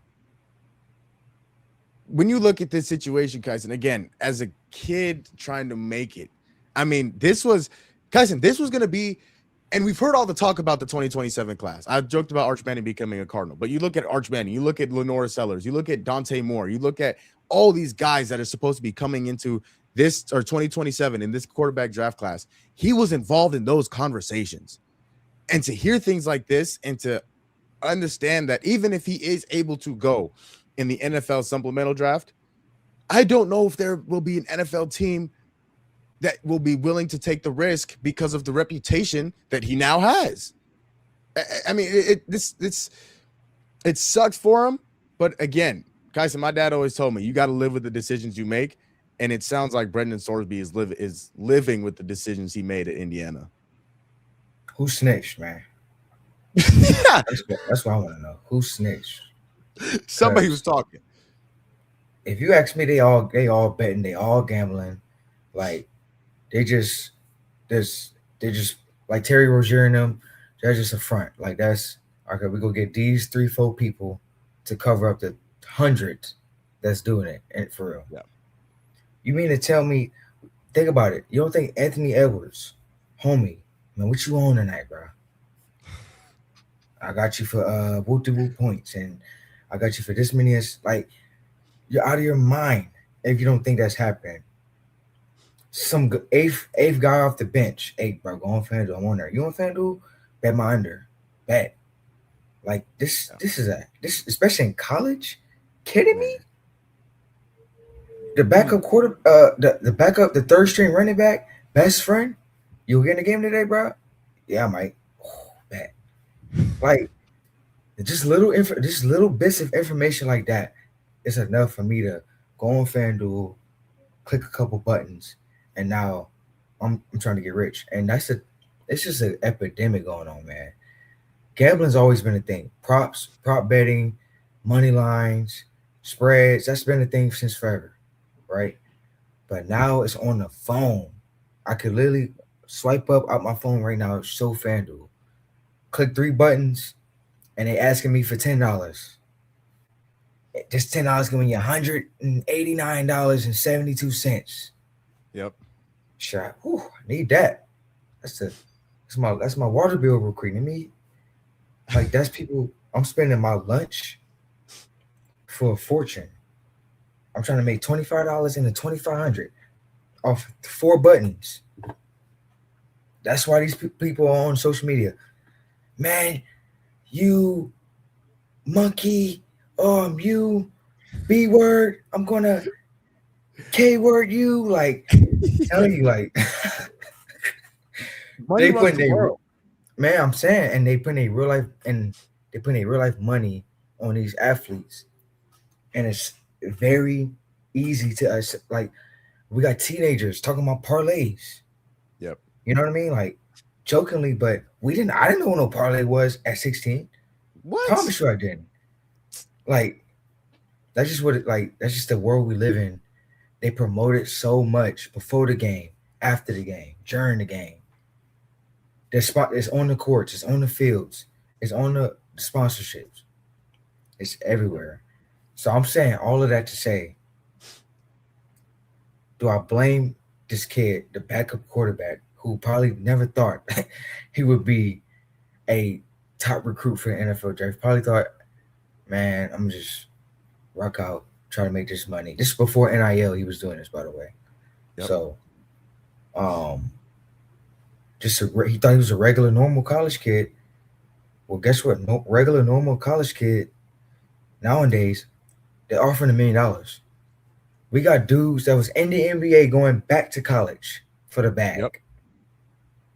So this is another kind of epidemic, the NIL epidemic. We got the betting epidemic mixing it up with the NIL epidemic, and now this is the beginning to the end. We're gonna be catching a lot of guys that's climb up the ranks when they're seniors. Oh, starting receiver from Boston College, suspended for placing bets when he was a freshman and he was broke. We're gonna see a lot of this, Jamal. Honestly. Yeah. Now, does this hurt his stock much? I don't think so. I don't. We've yet to see what betting impact has on the NFL. We've seen the NBA. The NBA ain't playing no games. Like you bet, you're done. Done for. It banned from the league. For sure. We'll see if the NFL tends to be more lenient when it comes to everything, really. You got guys going through domestic violence situations, multiple speedings. Man, we had people that got away with murder. Shout out to Ray Lewis. And still played in the NFL. So I don't think this hurts his stock that much. It hurts his stock, obviously. But I can definitely see this guy being a top prospect in the supplemental draft, unfortunately. That's just how the NFL go, man. Like we've never seen a betting situation yet. Unless I'm wrong. I can't really think of one top of my head of someone betting and still playing in the NFL. But this didn't happen in the NFL. This happened in college. In college. You know, so that plays a factor too. So, but yeah, man, it's just the world we live in, Jamal. This is according to the New York Post. It says, while at Indiana, court documents show that Sorsby placed at least 2,900 wagers amounting to over $30,000 from June 2022 to December 2023.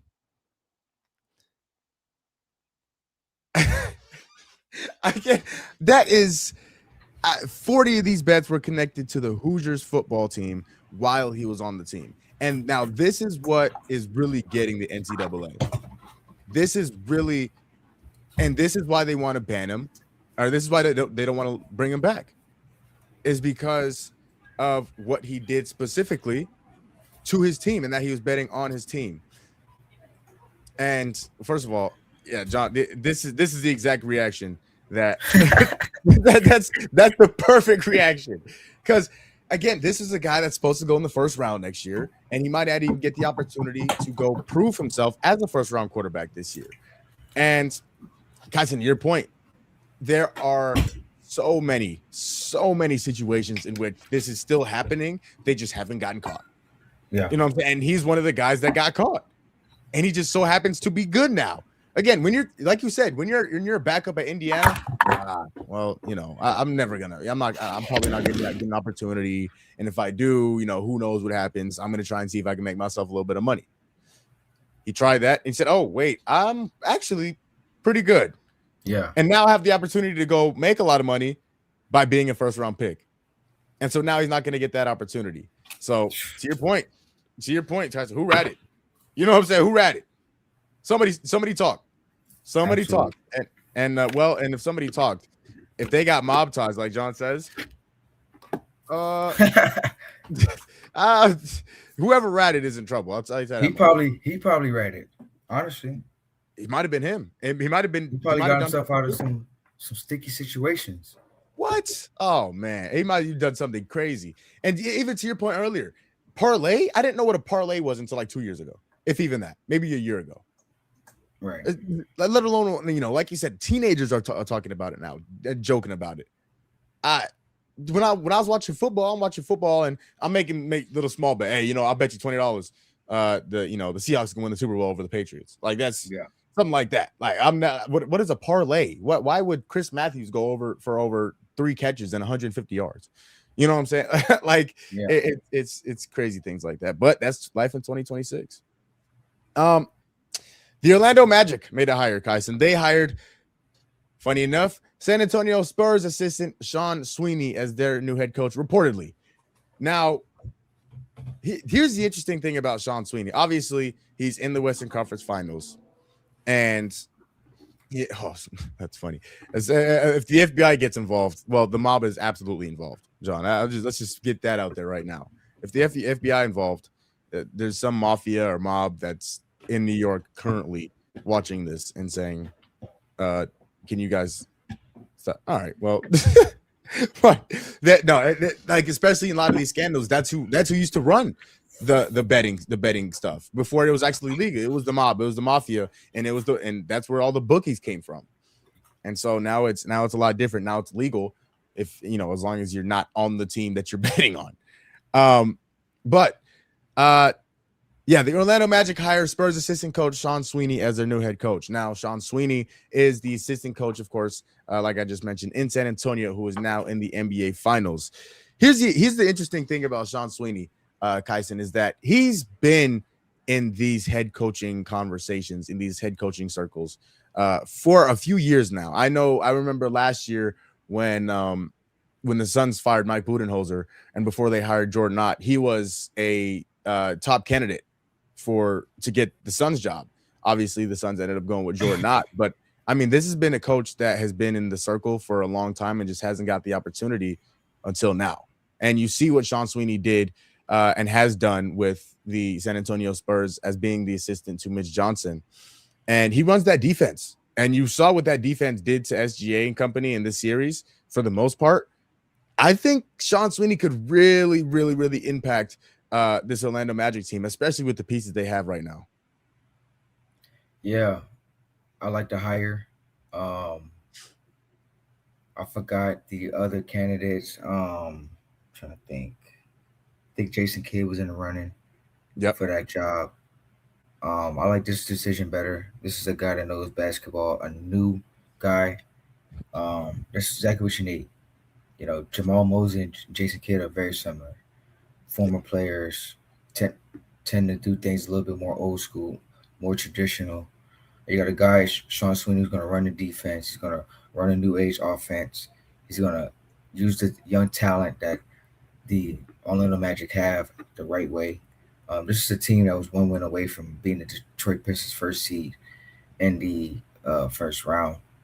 If they didn't lose France, then this team could have been in the conference finals easily. And for the Magic, that's something that you got to look at, man. Franz Wagner's gotten hurt at least once every season for a significant amount of time. And he's a great player. When he plays, this team is great, but he gets hurt a lot. Paolo's obviously the best player on his team. He's shown himself to be a playoff riser, someone that you can trust in big moments. You just need to surround him with the right pieces and the right talent. You need a point guard desperately. Jalen Suggs, he's cool, but that experiment is over with. I've been said he was a 2-guard in my eyes. I get they've been trying to force him to play the one. He even played the one somewhere at UConn. But nah, this guy, he's a 2-guard. He's a 3-and-D guy with some athleticism. Ball handling, he's kind of like Stephon Castle. Ball handling just a little bit too much for him. It's just way too much. Anthony Black, he took a leap this year. I expect him to take yet another leap. They got talent like Jet Howard, get more involved. Tristan De Silva. It's a very talented team that should have been a top four seed this year. Yes. But next year, They have somebody new, somebody I think they're gonna believe in. This guy's literally in the finals as we speak, so he's gonna bring all of that knowledge over to his team when he reports, and it should be exciting. Jamal, do you think that this was reported prematurely? Because he's been developing a reputation of just leaking bull crap. Yeah, at horrible times. Yeah, at horrible times. I do think when I saw this, I thought it was really weird timing too, guys. It was like right before a game 7 is when you're gonna release this news, and I mean, it's not like the Spurs are gonna be like they're gonna be upset. Like, you're leaving us for a head coaching job after this. Usually, a lot of those times is again, you're happy for your guy. Yeah. Right, that's an upgrade. That is a promotion again, and we're not with the same team, but it's a promotion into which you're going to be able to help your family, and you get another opportunity for yourself. And so a lot of those times they're going to be happy for you. Again, to your point, the timing is a little odd of when they're like right before Game 7. You couldn't have waited 2 more weeks until after the NBA Finals to release this news, or if you're the Magic, maybe I don't know. Maybe you just want to get the information out, whatever it is. Shams obviously is very good at his job, but there's some moments like this and like the MVP announcement, which was I kind of looked at a little bit differently. But there was definitely some questions around that. Sean Sweeney, I think my favorite part about Sean Sweeney, Kyson, is he's a leader. Like when you look, I mean, watching this entire conference finals and really the entire playoffs that the Spurs have gone through. I mean, how many times did the camera pan to Wemby and Sean Sweeney? And you see how close and intensely Wemby listens to Sean Sweeney because he believes in what he's telling him.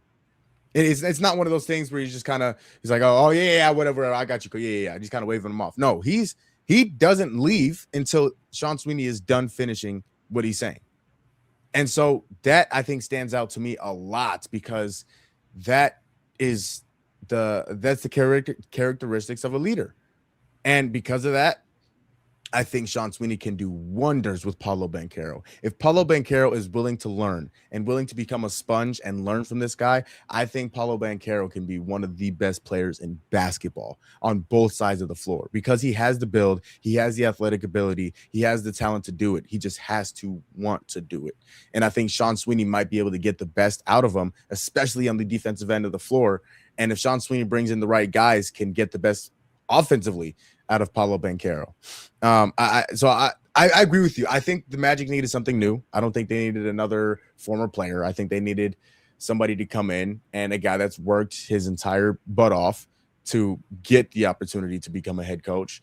And I think this is a great hire for the Magic.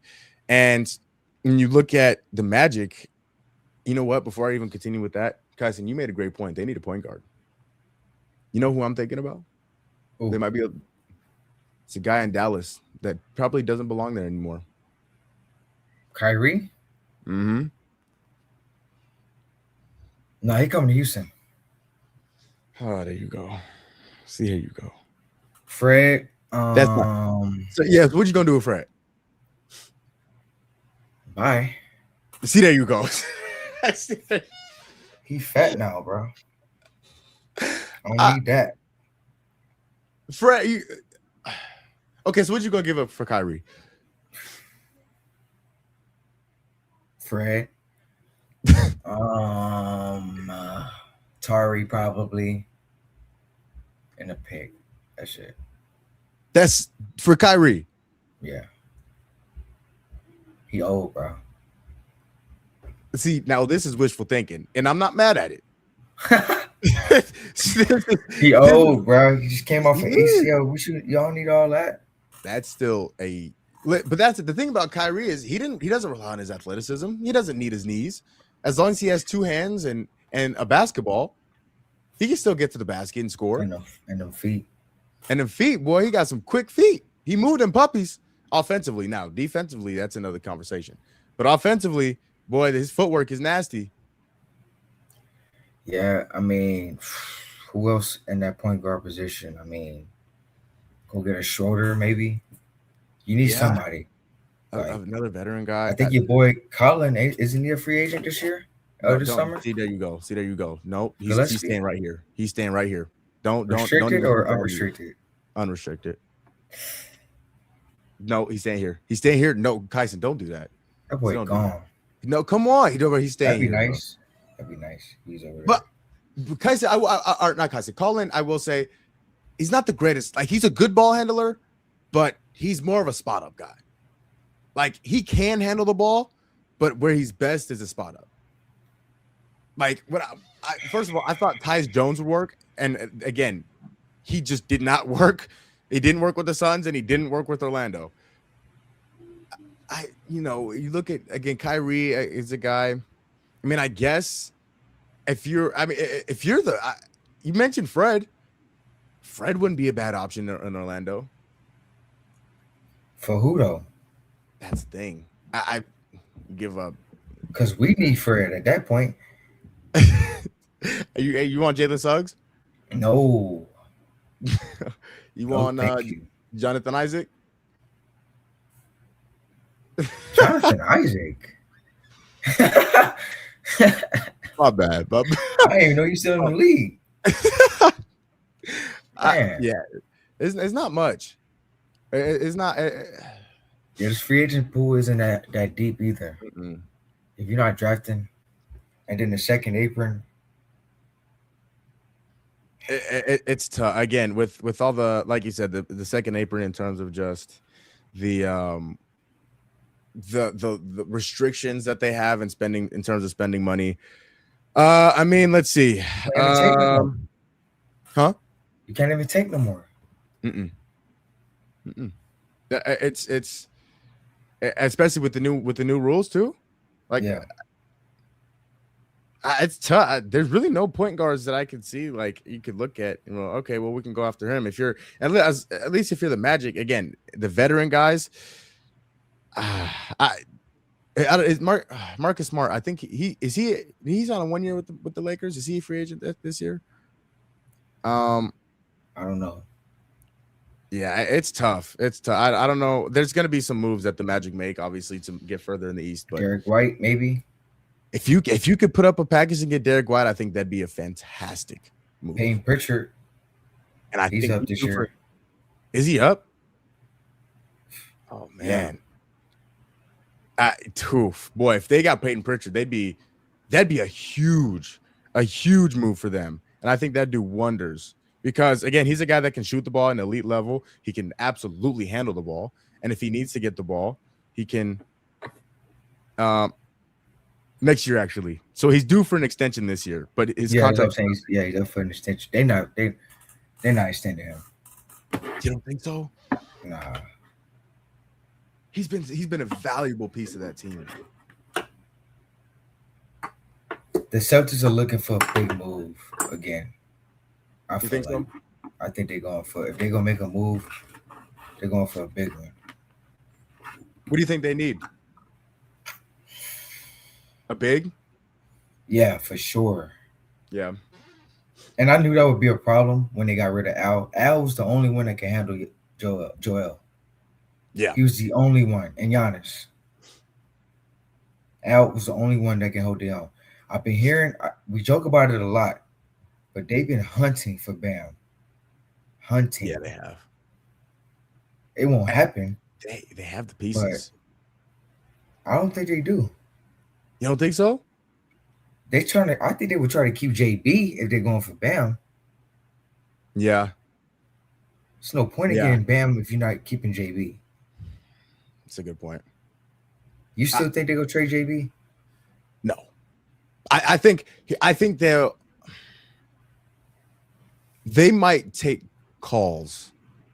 I think if somebody called them and say, we are interested in Jaylen Brown, I don't think they would hang up the phone immediately. Yeah. That's where I'm at. I don't think they're calling people and shopping Jaylen Brown. But if somebody called them and say, hey, you know what would it take by chance? What would it take for us to get Jaylen Brown? I don't think the phone call would end there. So I think that's kind of where they're at with Jaylen Brown right now. With these two teams in the finals, it's gonna be a weird offseason, man. It's gonna be a very awkward offseason. Because I think if the Knicks lose, they could make a move. Yeah. We kind of see the top 5 teams next year already, basically. Yeah. Yeah, pretty much. Oh man, If Detroit can go get somebody, they're in the mix for sure. They need K needs a second fiddle. He needs a number 2. He absolutely needs a number 2. All right. It's about that time. It is about that time. The NBA finals start on Wednesday. They start June 3rd. Kyson, you want me to go first? You want to go first? You go first. Knicks and Spurs. How many games and why? How many games? Who wins and why? I am going to say the New York Knicks are going to win the NBA championship. And they are going to win in 6 games. Knicks in 6. Knicks in 6. And the reason I say that is because, and you made the point earlier on in the show, Kyson, I think the Spurs' lack of experience will catch up to them in these finals. I think the high of coming off a Game 7, a series win against the Oklahoma City Thunder, the reigning NBA champions, I think it might get to them, especially if they go up 1-0 in this series. I think if San Antonio wins the first game in this series, I don't think they'll get content, but I think there's a good chance they'll look at the Knicks and say, oh, we got this. We got this. This is nothing. And I think at that point, they might take their foot off the gas a little bit, and the Knicks will show and flex their muscles. And I think Jalen Brunson will be Jalen Brunson, and the guys will come along to help. I think Cat will have a game or two. I think Mikal Bridges will have a game. I think OG Anunoby will have a game. But I think Jalen Brunson will be Jalen Brunson in at least 4 of the 6 games. Because, again, those are tough defenders that he's going up against. Those Stephon Castles and Dylan Harpers, those are tough guys that he's going up against every single game.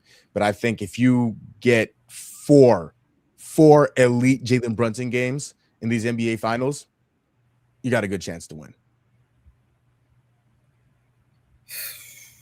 Man, that's a bold statement, Jamal. Knicks in 6. I've been seeing that a lot too. Knicks in 6. Man, if I had to be biased, I want the Knicks to win. I don't want the Spurs to win a championship already. Absolutely not. They just before we talked on the show, Jamal, I just told you, Spurs lapped the Rockets. We started rebuilding. No, they started rebuilding before us, obviously. But they got Wemby. We didn't. And then on top of getting Wemby, they get canceled. They get Harper. You know, I got Jabari, who's solid. I got Amon, who's a good player. Reed, the verdict is still up, which is unfortunate that the verdict is still up. That's a 3rd overall pick, man. Because Castle's established. We know who Castle is or who he's going to be. Reed, you kind of have to put him in a perfect situation to see who's going to be. And to me, look, Castle and Amon wouldn't have worked. I'm standing on that hill. You would have to force Castle to shoot a lot of 3-pointers because Amon ain't doing it. No. Obviously, Castle was the best player available. You make it work how you make it work. But I just don't – I see why they pick Reed, right? Kind of getting off topic. But I'm saying all that to say, man, I don't want the Spurs to win at all. But I think they have the edge in the series. And I can see this series going to 7. Maybe 6. I think the Spurs do a good job of carrying momentum, which is hard to do. Right? It's very hard to do. Very hard to bring one game, bring it to the next. And this is the first series since the Minnesota series that they start at home. So those fans are like, they at the arena as we speak. They spending the night for the next 4 or 5 days waiting for the New York Knicks. They're not going to let any of the Knicks fans copy any tickets unless they stay in Texas or Oklahoma, whatever the case may be. They're gonna pack out the arena, and I can see the Spurs punching the Knicks in the mouth in game 1. But the Knicks will keep it close. I think the rest will play a factor, like it did against Cleveland. They didn't wake up to the fourth quarter, to be honest, and it took Brunson to do it, and it took Brunson to matchup hunt to do it. That's not going to. Again, we talked about it earlier, Jamal. That is not a thing. Matchup hunting is not a thing unless Cornette is on the court. Yeah. Now, one thing the Thunder did, as soon as Wemby got off the court, it got spooky for the Spurs. Every single time. It was a runway to the rim. Cornette, back, come on. Yeah. No, we good. Go ahead. Wemby gone. The junkyard dog is gone. Yeah. We can play. So I think that'll be the only opportunities they'll get is when Wemby is not on the floor. I expect Wemby to average 40 minutes a game. He knows what he has to do. He knows what type of pressure is on him. And the Spurs, if you really think about it, they had to play the OKC style to beat them. They don't have to do that no more. They can go back to normal. They don't got to flop no more. They don't got to sell calls anymore. They're going to get a real rugged team, a team that matches their physicality. Now, where I see the Knicks having advantages is I'm looking right now. Mitch is playing. Mitch is taping the hand up, and he's going out there as he should. It's the NBA Finals. It's the pinky. You're not shooting the ball anyway, my brother. No. Go ahead, put this elbow in Wemby chest. You got 6 fouls to work with. You better That's use all all we need. We cannot have young bull. I forgot his name. I know you're talking about. It starts with a D. Last name starts with a D. Yeah, the African dude. Yeah. We can't have young buck in there just yet. Nope. Nah. So Mitch playing is a huge factor for them. Again, Brunson. They're gonna throw a lot of bodies at him. He's gonna get his moments. He's gonna get opportunities like SJ did in the series to make the best out of it.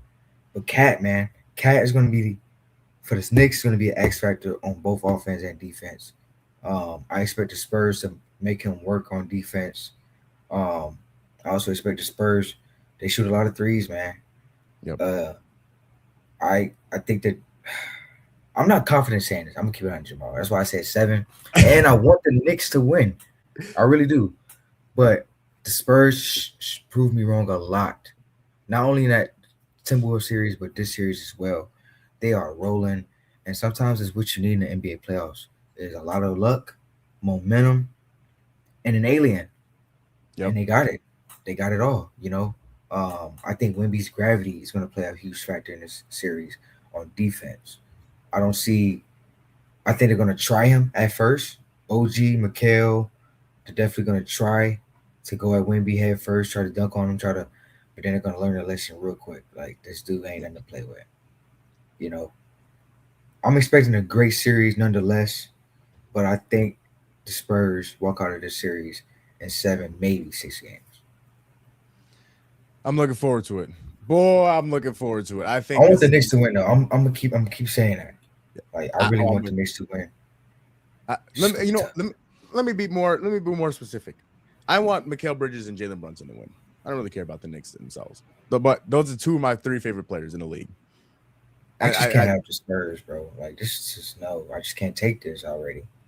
Early? Like this early? Already. When they going into year 3? Like, they're in the finals right now. They just beat Oklahoma City Thunder, who won the championship last year. And part of me, the NBA fan in me, wanted the Thunder to win because we haven't had a dominant team in so long. Yeah, it's been new champion. And it would have been nice to see Oklahoma City go back to back just for one time. Yeah.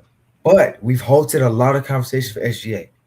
Because if he was in that double MVP, double finals MVP, Lord, it would have got ugly. Oh, those conversations. Because is he even the best player in the world anymore? No. He had that for what? 2 weeks? 2 weeks. About 2 weeks. Wemby took that title from him very quickly. Snatched it. Man. Debo style. Walked in your trap, took over it. Hey, literally. took it. Hey, what happened? What Debo do? Took his grandmama chain and walked away. Mind control over Debo. Shoot. Boy, hey, don't tell me Wemby's gonna be Debo. If he gonna be Debo, somebody got to get him out the league. He's not allowed. That's cheating. Hey, and Debo is a nice person in real life. So that's Yeah, perfect. Maybe a bully on the court, but he's a nice guy. that's exactly what it is. Oh man. But All right. man, if Wemby wins Finals MVP, the conversations that's going to be had,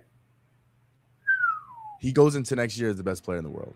easy MVP candidate, top Easy. candidate, He'll probably be favored to easy. win the MVP. Yeah.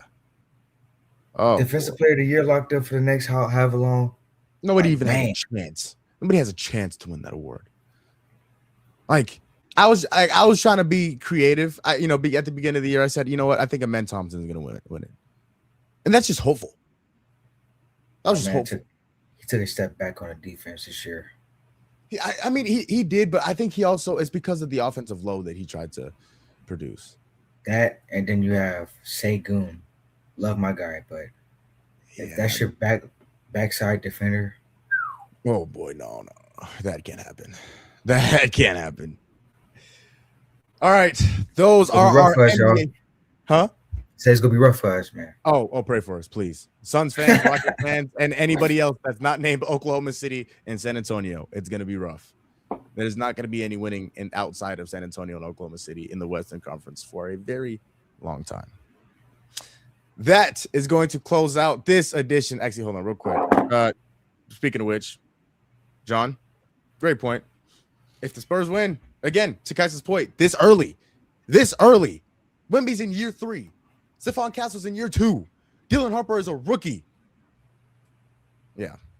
You know what? I'm gonna find a different team. I love but I'm gonna have to find I'm gonna find something in the East Group for. That is gonna close out this edition of Gumball Sports Machine. Thank you all for watching. Oh god, where's my outro? There it is. Also, shout out John. I love John Holiday. Absolutely, stuck it through.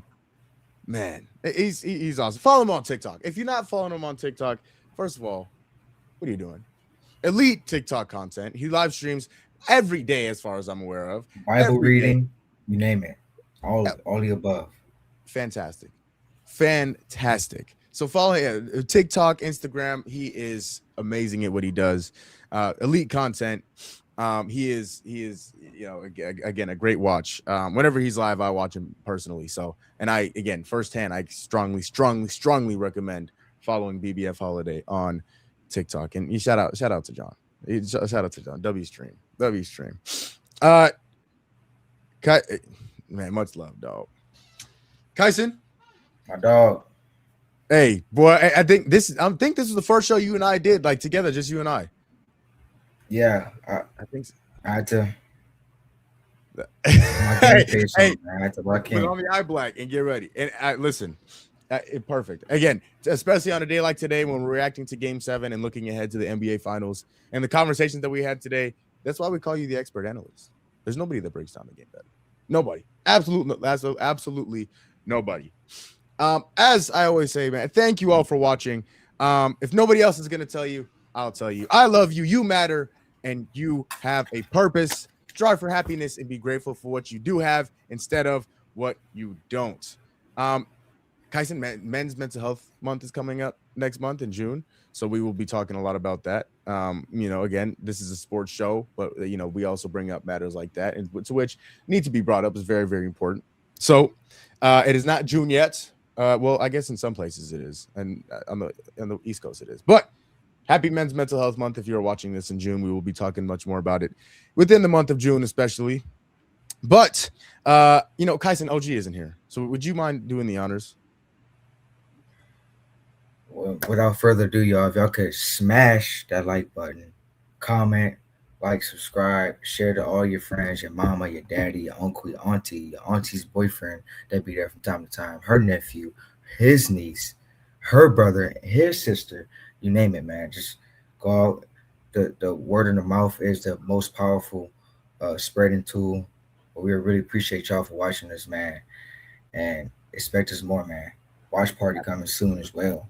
Yes. Oh, I'm very excited. We always have one. We always have one on the for the NBA Finals. So very, very, very, very, very much looking forward to that one. To our live in-person watch party this season, or this year, reacting to the NBA Finals game. But Kyson could not have said it better myself. That was perfectly said. And like you said, if you don't mind hitting that like button, tapping that subscribe button, and following us on all of our social medias, whether it's TikTok, Instagram, Twitter, and of course, YouTube. We post all the time, post every day. So be on the lookout for those on social media. And of course, like I mentioned, there is nobody out of the 7 billion people that have live on this world currently that breaks down the game of basketball and football better than my dog, my brother, Killa Kyson. He is our expert analyst for a reason. Expert analyst. Look, he's analyzing right now. He's always analyzing because there's nobody that does it better. And for yours truly, I am Jamal Gumo, aka Mr. You Know Gumo. We will be back very, very soon to react to the NBA Finals. All right, shout out my dog, man. To react to the NBA Finals. So be on the lookout. Once again, follow us on all of our social medias. We'll be posting daily on those. And until we are back, I love you. And as always, it is nice to be important, but it is much, much more important to be nice. We'll see you all very, very soon. Be safe. Don't do dumb.